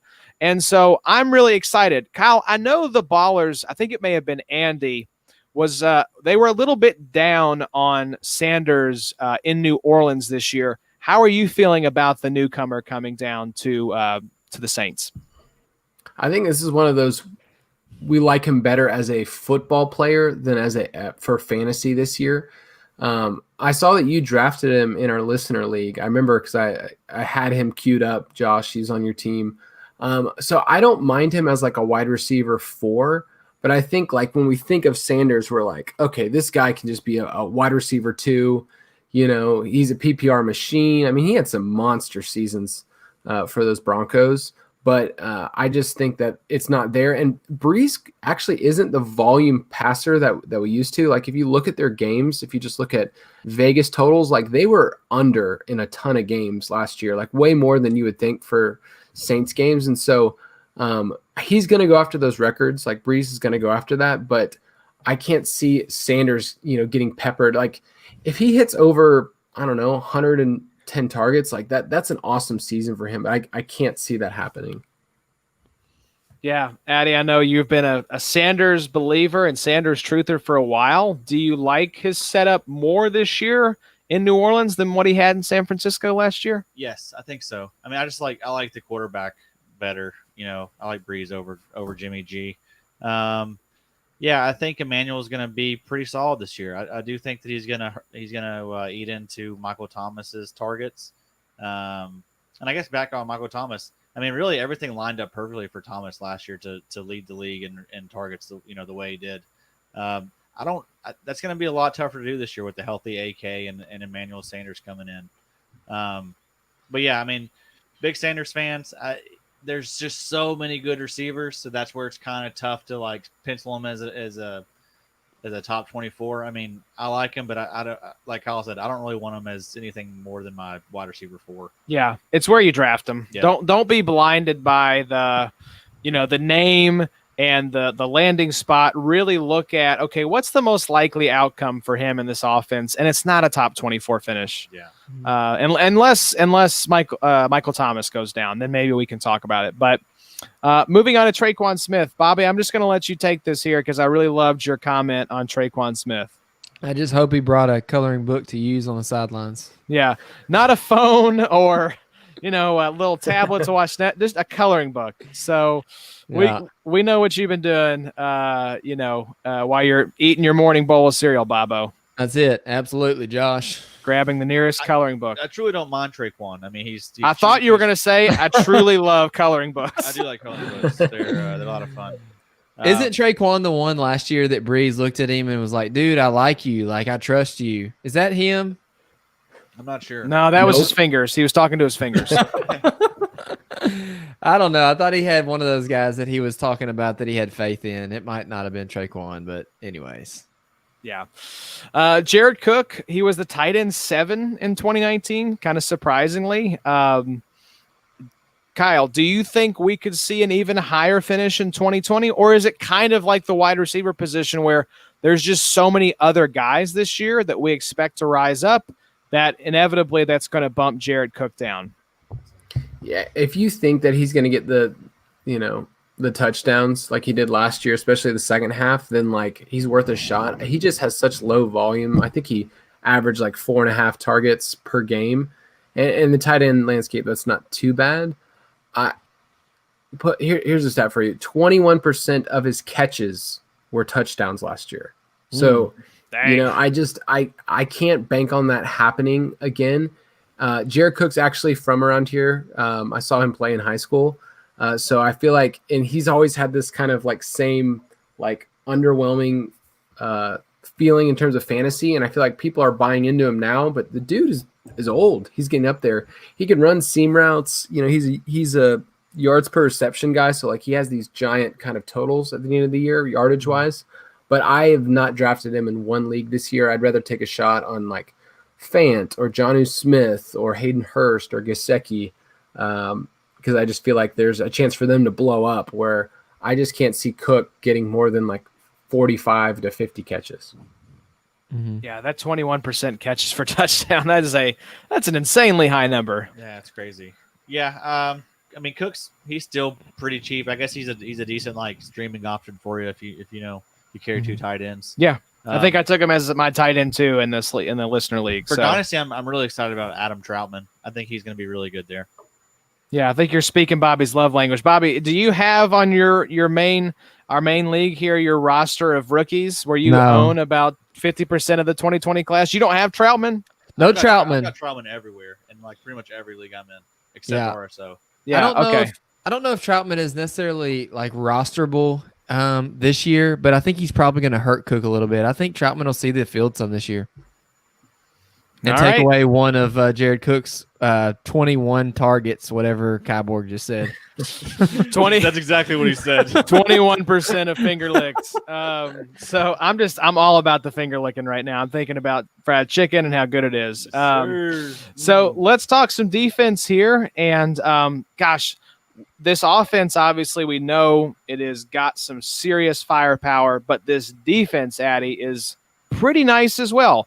And we're going to talk about two guys here right off the top, one of whom Cameron Jordan. I really do believe that he deserves to be talked about among the Bosas, the Hunters, the Garretts of the world, but he doesn't get the love because he's on this offensive first team and he's 30 plus years old. But we should give some more love to Cameron Jordan, right? Yeah. I mean, Cameron Jordan's face is on the grown-ass man Mount Rushmore. Absolutely. No doubt about it. It's 100%. No doubt about it. So he had 83 pressures last year. This was third in the league behind Zadarius Smith and Danielle Hunter. His 15.5 sacks, that was a career high. He just clicked over to 31. Again, grown ass man. This is it. He's probably, I think it's Calais Campbell, then I think it's Cameron Jordan, then probably Akeem Hicks, and then maybe Grady Jarrett's coming up on, holding up the rear. It's amazing. This is that you've got to write this article. Like, I feel like we could really get some traction with this. I know we do. It would do everything for us, no doubt. But Adam's like, I heard you say writing though, and I'm gonna have to pass. Maybe that could be Kyborg, an IDP assignment that we could throw. We could just sneak into the baller site. They would never know, right? Grown ass. Yeah, what's this grown ass man rankings on the Fantasy Footballers website? What are these defensive players doing on our site? Yeah, exactly. What is this most handsome ranking? I mean, I don't disagree. It's a your Whitehead's a looker. So Bobby, quick, give me your Cameron Jordan take here. Yeah, he's great. He's great. He's going to be great this year. Bobby, I just love it. I come to you for a quick take, and every time you deliver. So let's go over to his defensive end mate here, Marcus Davenport. Let's not forget, the Saints traded back up into the first, passed on taking Lamar Jackson. I actually thought at the time watching that draft they were going to take Lamar as Drew Brees' replacement, but they grabbed Davenport instead. So they want this breakout to happen. Will it, though? I'm optimistic, but I'm not taking Davenport inside my top 3 defensive ends. He's currently defensive lineman 39 for me, Bobby. Give me your temperature on Davenport right now? As long as he can stay healthy, I really like Marcus Davenport for this year. Marcus Davenport and Cameron Jordan combined for 19.5 sacks through the first 12 games of last year. He's only 23. He gets to learn behind a grown man. All he needs to do is just stay healthy. I like Marcus. His ADP is super, super deep this year. They're going to get the help of Sheldon Rankins again this year at D tackle. That line is very, very underrated right now, I think. Yeah, let's talk about the next guy here, Addy. Sheldon Rankins only played in 10 games last season, about 30% of snaps, about 332 snaps, scored just 34 points in RSO. Yeah. So I think if you have like insanely deep rosters, maybe, but I'm not into it. No, he was coming off the Achilles from the year before, so I think he missed the first 6 games. Yeah, I mean, not someone really I'm too worried about. Yeah, maybe pay attention to the wire if he gets the snaps, if he gets the opportunity, see if he I pops. like saying his last name. Rankins. Yeah, Rankins. That's right. We put him. We got him on our site. I think I disagree a little bit with y'all there. I think Rankins is a nice little D tackle to have for this year. Y'all jump into the IDP update with Joey the Tooth, and Joey talks about Rankins' 2018 stats. He had 40 tackles, 12 tackles for loss, and 8 sacks. And Joey really thinks that Sheldon is healthy for this year. So, he talks a little bit about how once somebody gets hurt, and they're, a little bit older and they're, up in their late 20s, people start to forget about him a little bit. But Joey's still big on Rankins, and I'm a big Joey fan. Yeah, Joey did have a nice nugget there about how he had the surgeries to like fix these certain things. I think one of them was like a bone spur. So like it was good to hear like, okay, he actually got the stuff taken care of that was hindering him. So yeah, I wouldn't be surprised if we saw a nice little Rankins breakout there.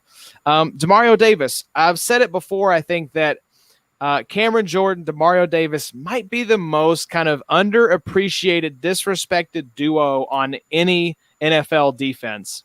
He was the linebacker 14 last year, ahead of Luke Kuechly and Devin Bush.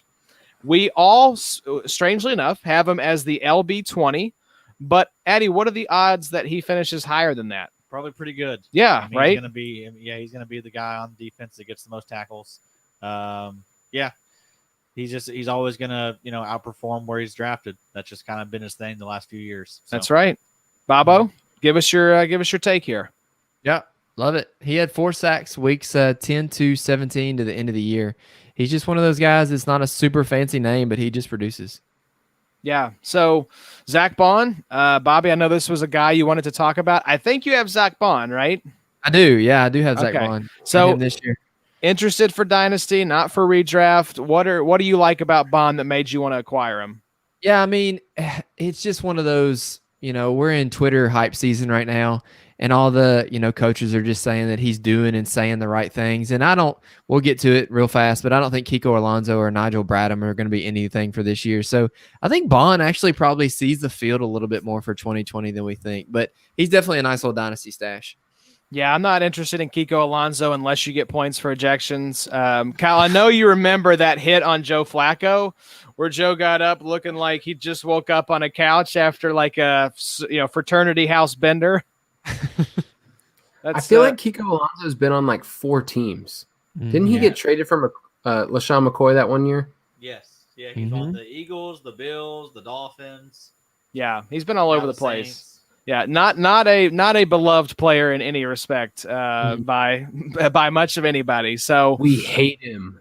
Yes, he's the worst. Like he's a villain. I hate him.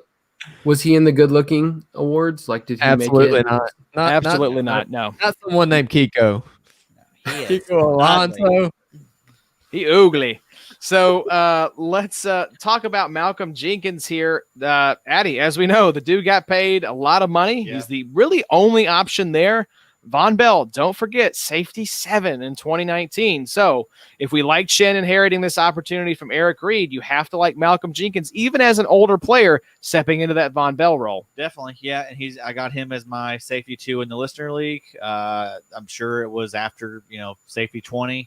But the discount you're getting is because of his age. But I don't care. I mean, we see older safeties produce top 10 numbers literally every year. I mean, Eric Reed, great example. He's not quite as old as Malcolm Jenkins. Jenkins is one of the older safeties in the league. I feel like Bethea was still up there. Yeah, Bethea, I mean, just keeps producing. Yeah, so, he's going to be on the AARP list here pretty soon. So, Bob, I think we're all in agreement here. Malcolm Jenkins, awesome pick as your safety 2. Sounds great. Yeah. So, you said safety 1. I think I said safety 2. Where do we want to come down on this, Addy? No, I mean, I think I said he's a safety 1. Back in safety 1. Back in safety 1. So the perfect kind of safety 2 grab. Yeah, 11, 12 range love it. For me. All right, so Kyle, you've made it to the last team, and you haven't fallen asleep. So we're going to send you a fruit basket as a note of appreciation. Thank you for hanging in there. You knew we weren't going to make it in 90 minutes, and you were right. So tip of the cap to you for knowing the big 3 that well. But we get to end here on a fun note. I don't know that there's any team that I am more interested to see outside of my beloved Indianapolis Colts in week 1 than the Tampa Bay Buccaneers. This is a completely different team than we have seen in years past. A lot of exciting additions here, guys that we expect to take that next step on both sides of the ball. So let's run through it and see where we come down on these fantasy targets. So offense, the GOAT is now the quarterback for the Tampa Bay Buccaneers, Tom Brady. Ronald Jones, LaShawn McCoy, and Keyshawn Vaughn. You can throw Daria Agumbawale in there if you want at running back. Mike Evans, Chris Godwin, Scotty Miller, Justin Watson, and Tyler Johnson. Are Scotty, Justin, and Tyler the 3 whitest names that like they were on the fraternity volleyball team, right? Yeah. Wearing the Mhm. visors, Yep. with the shirts off, little doubt. bit of suntan oil. No doubt. I love it. Okay, so those are your wide receivers. Rob Gronkowski, OJ Howard, and Cameron Brate at tight end. Defense, Vita Vea and Ndamukong Suh, Shaq Barrett and Jason Pierre-Paul along the defensive line. You have Levante David and Devin White at linebacker. Carlton Davis, Jamel Dean, Sean Murphy-Bunting. Pay attention here because these are the Tampa Bay cornerbacks, which could be the fly in the ointment for this team this year because who recognizes any of those names? No. Not great. I remember picking on them for DFS last year because they were getting destroyed, especially Yeah. Murphy Bunting. Mm-hmm. That is not He was a a good IDP play, for real. yeah, for real. As far as like guys that get picked on and are going to have tackle opportunities, yeah. But it's surprising to me they didn't address that. But we'll get to that. Jordan Whitehead, Antoine Winfield Jr. at safety. So we'll talk about the defense here in just a second. There's some guys I'm very excited for. But Addy, I'm not as sky high on Tom Brady as you are. I think he's easily top 12. That offense is going to be electric.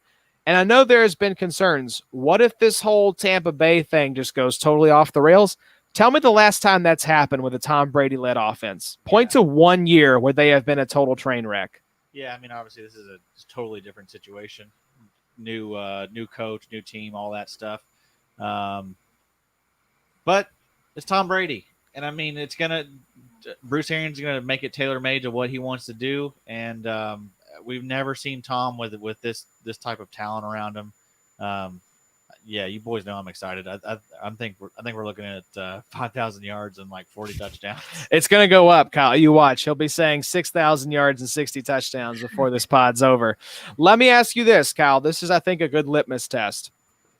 Fantasy football-wise, is Tom Brady going to have a better season than what we saw from Jameis Winston last year? No way. Oh, okay. With Jameis, 60 from the picks. well, it depends on your scoring with the picks, but yeah, I mean, 5,000 passing yards, that's not going to happen in this offense. I cannot see Brady sustaining that. And you just look at the air yards, just the type of passer that he is, the type of targets. Is just he's a different player. And with Winston, I mean, yes, 30 interceptions is bad. I like that he could do 3 or 4 interceptions and still end up as a top 5 quarterback that week. So, and I'm also talking about DFS here too, where you like a quarterback that's just going to go for it. But I cannot see him surpassing in terms of the yardage total. No way. Did y'all hear that ESPN's going to do a 30 for 30 on Jameis? Yeah, he's getting the 30 MJ and treatment, right? His 30 and 30. Oh, Jameis. I thought you were talking about Tom Brady. You ruined it, Josh. I'm sorry, Bobby. That needed to be ruined, though. That was bad. That was real bad. That was a bad one. I'll take it. All right. Ronald Jones. Addy, I just have to ask you. You've been getting into it in our Slack. Is Ronald Jones the greatest running back on this team or perhaps the greatest running back of all time? Yeah, I mean, I think he's definitely the GOAT. I mean, there's no doubt about that. I mean, he is he's in a league of his own. We're all lucky and blessed to get to watch him every week. He was in the movie A League of His Own. He was in that one. He was making none of the people miss. I mean, did you see all these guys whose ankles he broke? Oh, it was unbelievable. I couldn't believe it. Yeah. That scary Carolina defense. That wretched Atlanta Falcons defense. Oh, so scary. Kai Borg's like, I'm sitting right here. Hello. No, I mean, yeah, I can't wait to see Keyshawn Vaughn out there, man. I think it's going to be pretty apparent early on who the better running back is. I know that Kyle drafted him, but dude, you're wrong, Kyle. Look, he's kind of like he's going to get the run early in the season. I don't disbelieve what Arians is saying. He's going to have the most attempts, I think. Yes. Arians loves veterans, and that's Rojo on this team in terms of experience with the Buccaneers. But here's how I see it shaking out. And Kyle, tell me what you think here. I don't think LaShawn McCoy makes the team. I think he gets cut. And so I think that Arians, he does love his vets, but I think he loves talent more than veteran presence.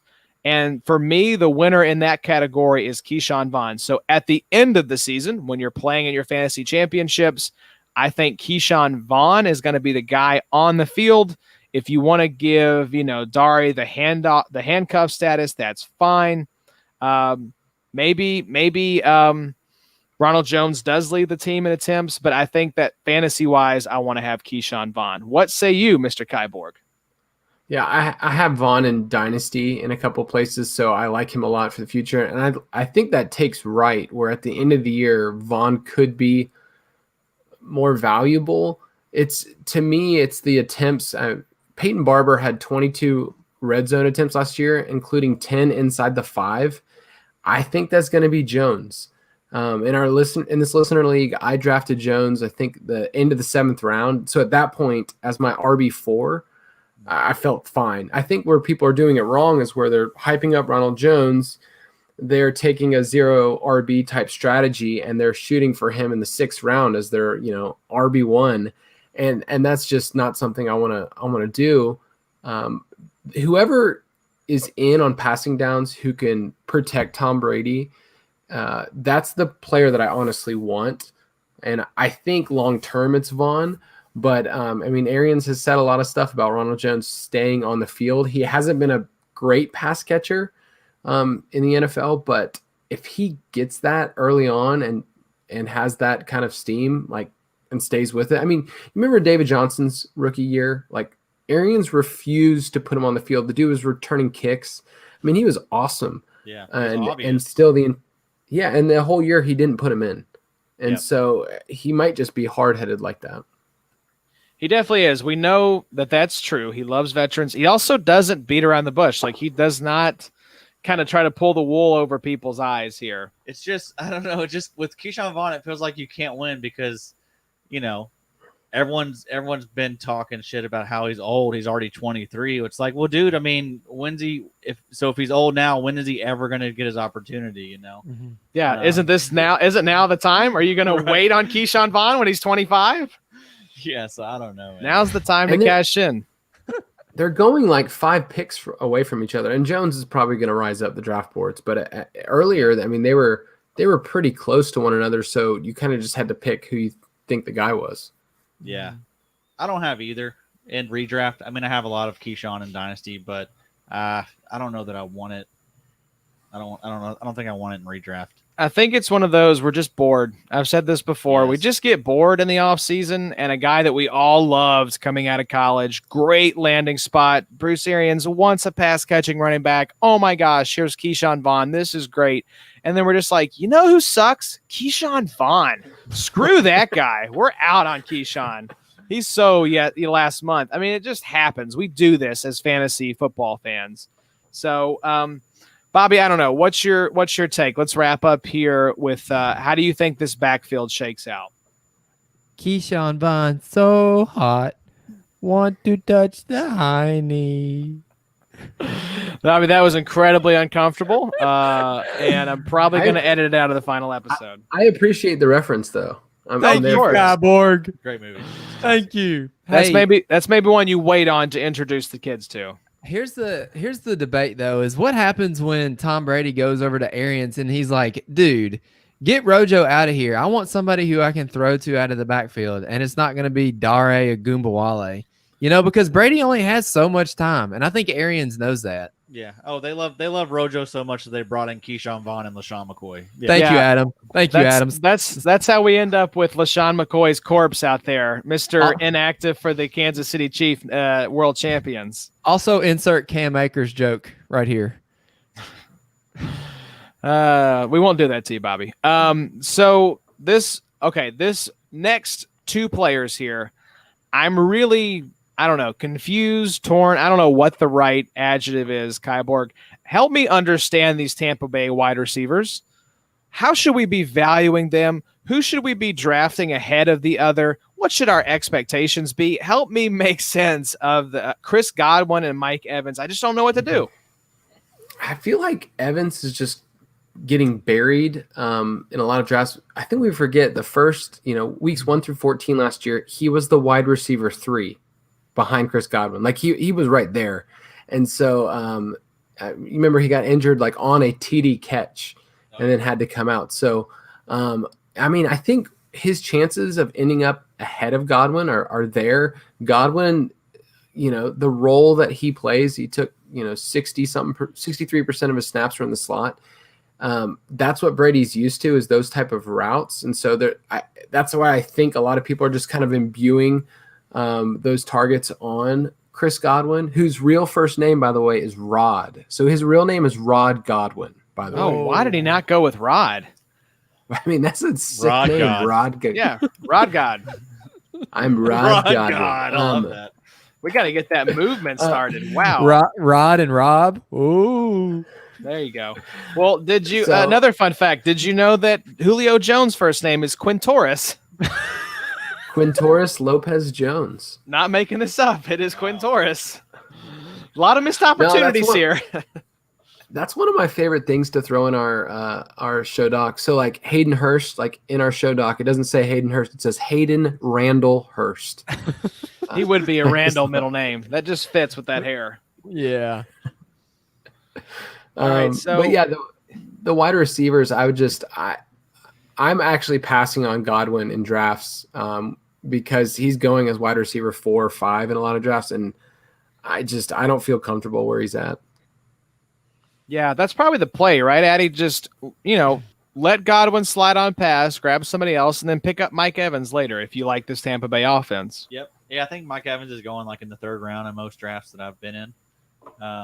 So yeah, I love that. I mean, we remember he's not terrible with this type of receiver. We saw what he did with Randy Moss. I mean, I know that his deep ball is not what it was, but Bruce Arians loves to take shots, and like I mentioned before, Mike Evans is usually like 2 steps behind these defenders anyway. So Yeah, and his catch radius is insane just because he's so big. Mike Evans is such a beast, man. I think y'all are sleeping on this offense just a little bit. I think Kyle's actually asleep. Yeah, Kyle is actually sleeping. So I'm actually more down on this offense than I think I should be in terms of like I haven't been drafting almost any Bucks other than Rojo in that one draft. Like I'm not drafting any Bucks. Yeah, I just feel like hype is way too high for me. it is tough because we've seen these kind of like new like kind of experiment type teams, like all these pieces, all the stars are aligning and all these new things are coming together. And in a season where the training camp is going to look different, there's no preseason.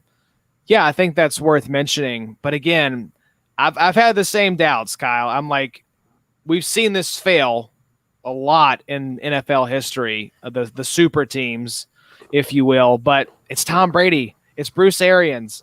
Right. It's 2 top 4 wide receivers from fantasy last year. There's a lot of league-winning potential in my Yes, opinion. I would agree. There's a lot of I don't know, man. I just think they have a ton of upside. Usually, you want to target pieces of offenses like that. So Yeah, it's like, what's the worst case scenario, Kyle, for Tampa Bay in terms of like overall offensive finish? I think that most people that are high on them are seeing them as like a top 5 offense. What's the worst case scenario for Tampa Bay's offense? Man, they could finish somewhere in 15 to 20 range.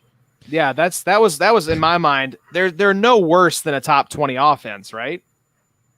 Yeah, just in terms of yardage and I mean, yeah, I think just with Bruce, I trust Bruce Arians. And yes, I trust Brady in terms of real football. I mean, they're projected for 9.5 wins, but for fantasy, Brady hasn't been great for a while.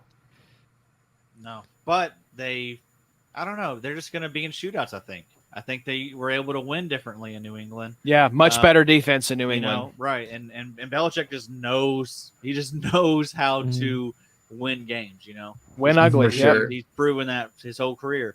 I don't think that's going to be the case. I think the defense, while they have some really nice pieces that we'll touch on, it's not that good. I mean, it reminds me a lot of Kansas City. You've got it's a great point. Nice like edge rushers. You've got a few nice pieces at linebacker.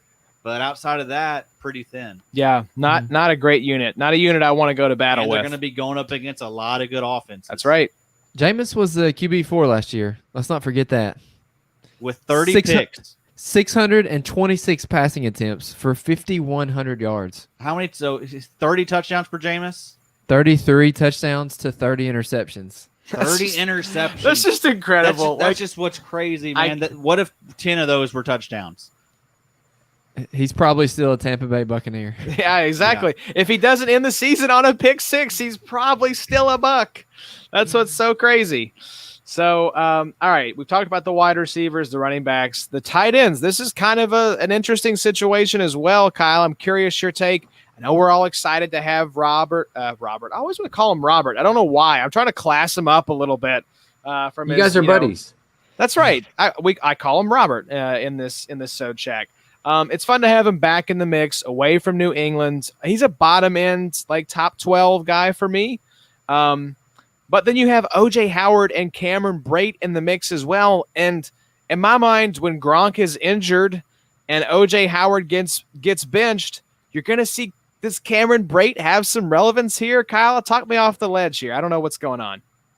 Yeah, don't jump. But yeah, they're going to run two tight end sets. I mean, their third wide receiver is going to be Scotty Miller, maybe running from the slot. I love Justin Watson. He won me a dynasty league this past year, but he's done. So they're going to run two tight end sets. Say what you will about O.J. Howard. The dude can still block, and he's going to be in there and get some snaps. Brate's just more of a straight pass catcher. So we've seen what Brady can do with multiple tight ends, but for fantasy, I'm not drafting either in redraft. Are you going after Gronk at all? No, I haven't got Gronk anywhere. Is Gronk, in your experience, I know you've done a lot of drafts too, is he going pretty high in terms of tight ends off the board? He's still up there. Yeah, he's still probably like in the top 5 or 6, I'd say. Maybe, but honestly, he's probably in that 6 to 10 range. I got you. Kyle, is that what you've been seeing as well? Yeah, he's going about tight end 9 or 10, and the name recognition depends on the league, where you'll see him go as, like you were saying, Adam, like he can go 7, 6, 7, just because, like, if you really are buying into this team and you think that he hasn't lost anything, then yeah, people are buying him. But I'm not going for it. I mean, is there a tight end with, a better chance at 10 plus touchdowns than Gronk? Yeah. Robert? Then Robert? Probably not, especially if he starts wearing like glasses on the field and a scarf. Yeah, like just glasses it up. I don't know. Yeah. Bobby, this is I know you've had your ups and downs with O.J. Howard. You've got some good Cameron Brate stats in here. Hit us with your take on the tight end room. It's a little bit,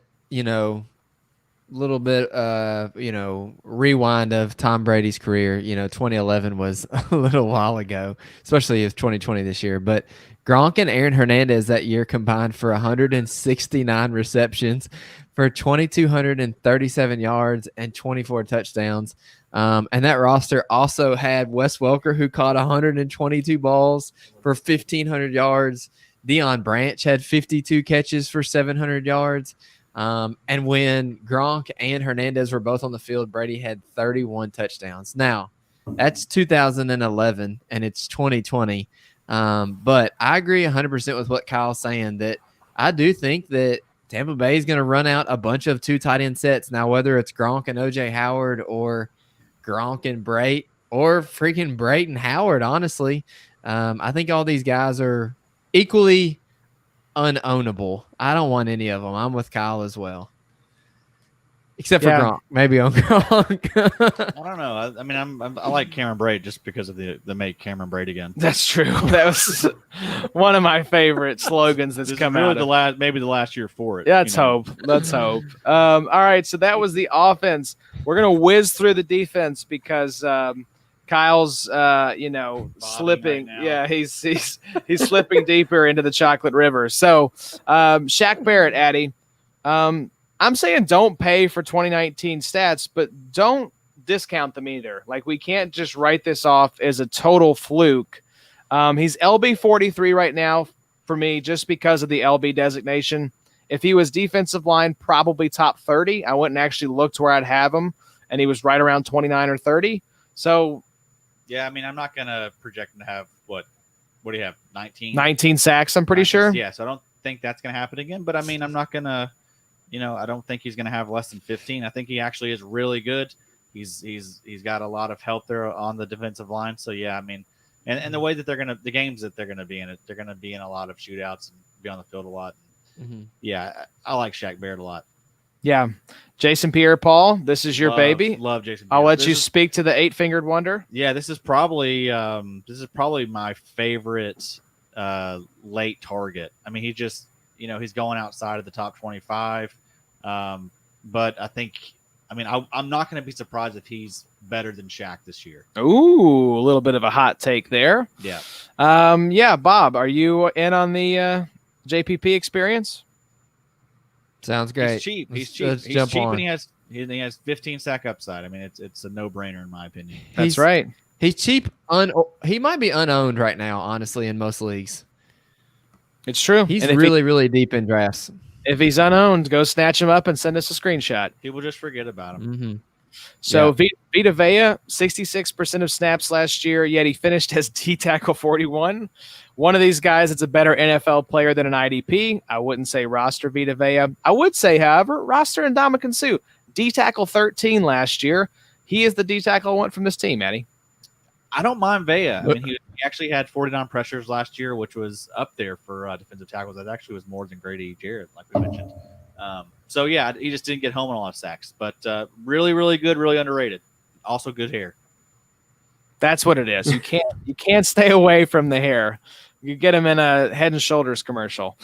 All right, so the linebackers here. This is what I really wanted to talk about. Truly, I believe the most underappreciated NFL superstar of this decade is Levante David. Yeah. Dude played 99.47% of snaps last year.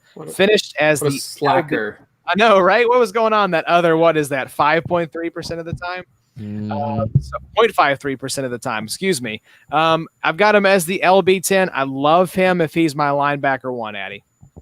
Yeah, I mean, I think I had him as LB6. That's going to be too high to, I don't recommend taking him that high, but this is someone that you can take. I mean, he's usually going in the LB 15 to 20 range just because I think people are bored with him. But like I mentioned in one of the slacks, this guy is the discount Bobby Wagner. Mm-hmm. Discount Bobby Wagner. Agree. Guy that's just super solid. And, yeah, you can get him late, like you said. I think even on his own team, Devin White is the juicier pick there. Yeah, so, yeah, let's talk about Devin White, Bobby. Unless you've got a Levante David, hot take here. No, they're both great. Bobby, God bless you. You're just continuing to kill it. I wanted to bring this up on Devin White here before we get to the safeties, and then Kyborg, I believe you have a question about this defense that we will get to. So, Devin White. I looked this up because I was curious on the playing time. Weeks 12 through 16, last year, he played 100% of snaps in all 5 games. It's very hard to hit 100% of snaps in a season, but I really do believe Devin White is going to have that chance. I am so high on him this year. And we know the Bucs are as well. I mean, look at the playing time at the end of the season. Yeah. Yeah. My favorite thing about Levante, and I think Adams touched on it, is just that hopefully, barring an NFL season actually happening, Levante David will actually get some play on national television, which will be awesome for him and for Devin White because they're both really talented. That's for all those guys. It is, yeah, 5 primetime games this year, I believe, for the Bucs. I literally go for it, Addy. This wasn't really that big a deal, but I was going to say Devin White is always riding a horse around town. I don't know if you've noticed this. Wait, what? I thought he has a horse. He has a farm, but he's a horse rider. Truly, I love that. He's a farm boy. Oh wow, Bobby, DMs. I'm in the DMs now. DMs are open if you want the horse rider. Hey, I sold a farm this week, so I did. He called Devin. All right, so thank you, Lord. Kybor, before we get into the safeties, hit us with your question on this defense. Just quick thought, just with this offense last year being so high-powered, lots of pick sixes, it just seems like there's probably tons of snaps. I saw a stat where 12 of their 16 games hit the over.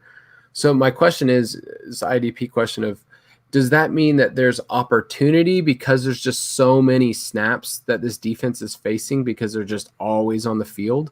Is that like a buy opportunity because you see the offense is just like they're going to, put their foot on the gas? So my question, does that make sense?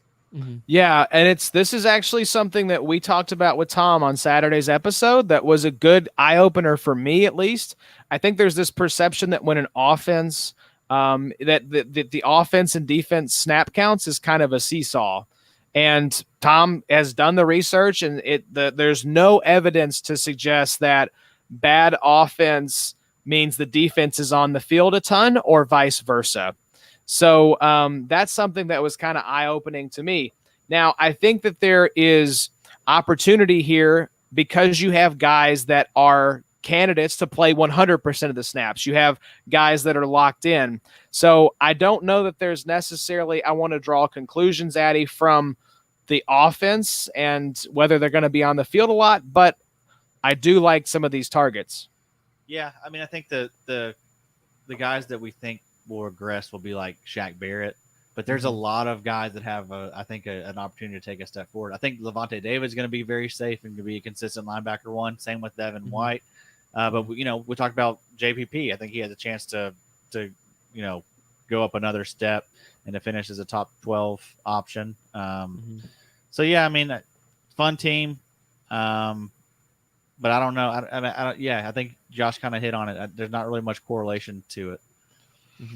Yeah, so it's a good question because that's something I think that a lot of IDP players wonder is like, should I be paying attention to the teams with really bad offenses or offenses that are going to put the defense in situations to be on the field a lot, right? Because of all the interceptions. I think there is maybe something to that, but that may have been a good upside to capture with Jameis Winston. Yeah. Maybe if Drew Brees goes down week 1 and we see Jameis as the QB in New Orleans, I'm more interested. But now with Tom Brady, you're not going to have 30 picks to get the defense some extra snaps. Yeah. But, they're going to be getting tested a lot. So I don't expect the snaps to decrease. I mean, because like we talked on, this defense is not that good. They will be, it shouldn't be hard to move the ball on them, and they're going to be facing good offense. They're not going to be getting a lot of 4th and outs. Right. I think there is something to be said for that. Right. That you do want to look at, okay, these defenses are bad. They're probably going to be on the field a lot because they're not going to be able to stop anybody. So, yeah, I think there is opportunity to capitalize there, Kyborg. So let's wrap up here, fellas. Jordan Whitehead, Addy, I didn't even have this guy ranked, and I've seen you've been pumping him on Twitter. What's the deal with Mr. Whitehead? He's just healthy, and I mean he's posting a lot of hype videos where he looks ripped and cut up, and he's going to be the starter. So we say about snaps and opportunity, and that's really all you need. So how are you looking at him in comparison to Antoine Winfield Jr.? He's the one I want. He's going to be the strong safety, but I really like Winfield Jr. I like his game. He's a playmaker. He's the type of player that I like. I mean, so I probably will be a big fan of him. It'll be hard to push Winfield or Whitehead over Winfield in your draft, is what you're saying. For sure, yeah. That's where that bias comes in, Bobby. I think, Kyborg, I believe Whitehead is available, bruh, in our listener league. Scoop him up. Go get him. That guy up. You do it, bro. We're good. Yeah. This is your chance. We're giving you the inside track here. So Bobby, give us your take on the defensive backs here in Tampa Bay. Who do you like better? They're great. I think that's a great take. No, I have Whitehead. I think in Unreal with Addy, and that was before the draft. I think even that we did that one. So before the Winfield edition, I was a Whitehead fan. So yeah, he's only 23. I mean, that's still super young. Is he really? Yeah, he's young. Yeah. Wow. Youngry. I love it. All right, Kyborg, congratulations. You made it to the end of the episode. You didn't fall asleep. Not even one time. Bobby fell asleep. He said that the guy had 7.5 sacks or rookies as a sack. Yep. So I don't think he was the same sense. I think it just kind of scrambled his brain a little bit. But Bobby, God bless you, man. We love that you're here providing us with your regionalisms like, what was it? Get out the wallet before you had to pay with the checkbook. There you go. That's right. A lot of sayings were coined, and I think we're all blessed to have been a part of it. So, Kyborg, seriously, man, thank you for coming in. Thanks for sharing your insight into your first IDP draft. Thanks for helping us break down the NFC South, man. This is a lot of fun having you back on the pod. Yeah, I wish it wasn't such a tough division. Like going through these teams, like each player, you're like, yeah, this is a fun division. Yeah. But I mean, it's tough. Yeah. Yeah, agreed. Some of these divisions, when you get into the Rams, you're just like, yeah, let's move through these players. Just trash, Right. trash. All right, let's get to the Seahawks, But I agree with you. You Yeah. got to talk about Curtis Samuel. Can you tell that Bobby's a jaded Rams fan right now? just a little bit of jadedness. So Kyborg, as we kind of take you out here, give the listeners a heads up. Where can they find you on social media? Where can they find your work? Tell us about the pod, what you have planned. Just plug your stuff here, man. Yeah, I should tell you like what I'm eating, what I'm gonna wear, what's going on.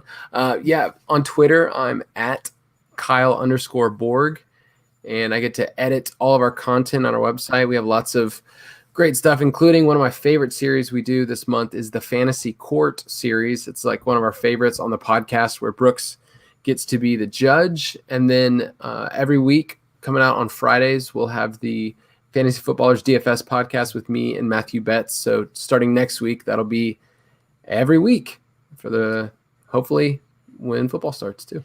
All right, I think, Addy, and we'll talk about it off mic, but I think a little friendly wager as far as who wins more money or bigger percentage of winnings between your pod and the Fantasy Footballers DFS pod might be a little throwdown here in order. I'm putting up a lot of money. I'm opening up some lines of credit. I'm going to put it all out there, Kyle. His house is charging in on jeopardy. the card. Yeah. Hope for the best. Yeah. Your wife's listening to this like, wait, what? She made it all the way to the end. Oh, man. All right, Kyle. Well, we seriously appreciate you coming back. I'm glad we didn't scare you off with all of Adam's yelling and all of Bobby's, country sayings here. You're one of our favorite follows and one of our favorite listeners, and we appreciate you coming back. We're excited to have you in the Listener League, and we'll do like a halfway check-in to see how your first season playing IDP is going. Let's put that on the books. Hey, that'd be a lot of fun. Yeah, do it. All right, love 3 it. 3 hours. 3 hour pod. All right, Kyle. We'll get you out of here, man. Thanks a lot. We will come back at you guys next week. In the meantime, stay safe, take care, and we'll see y'all soon.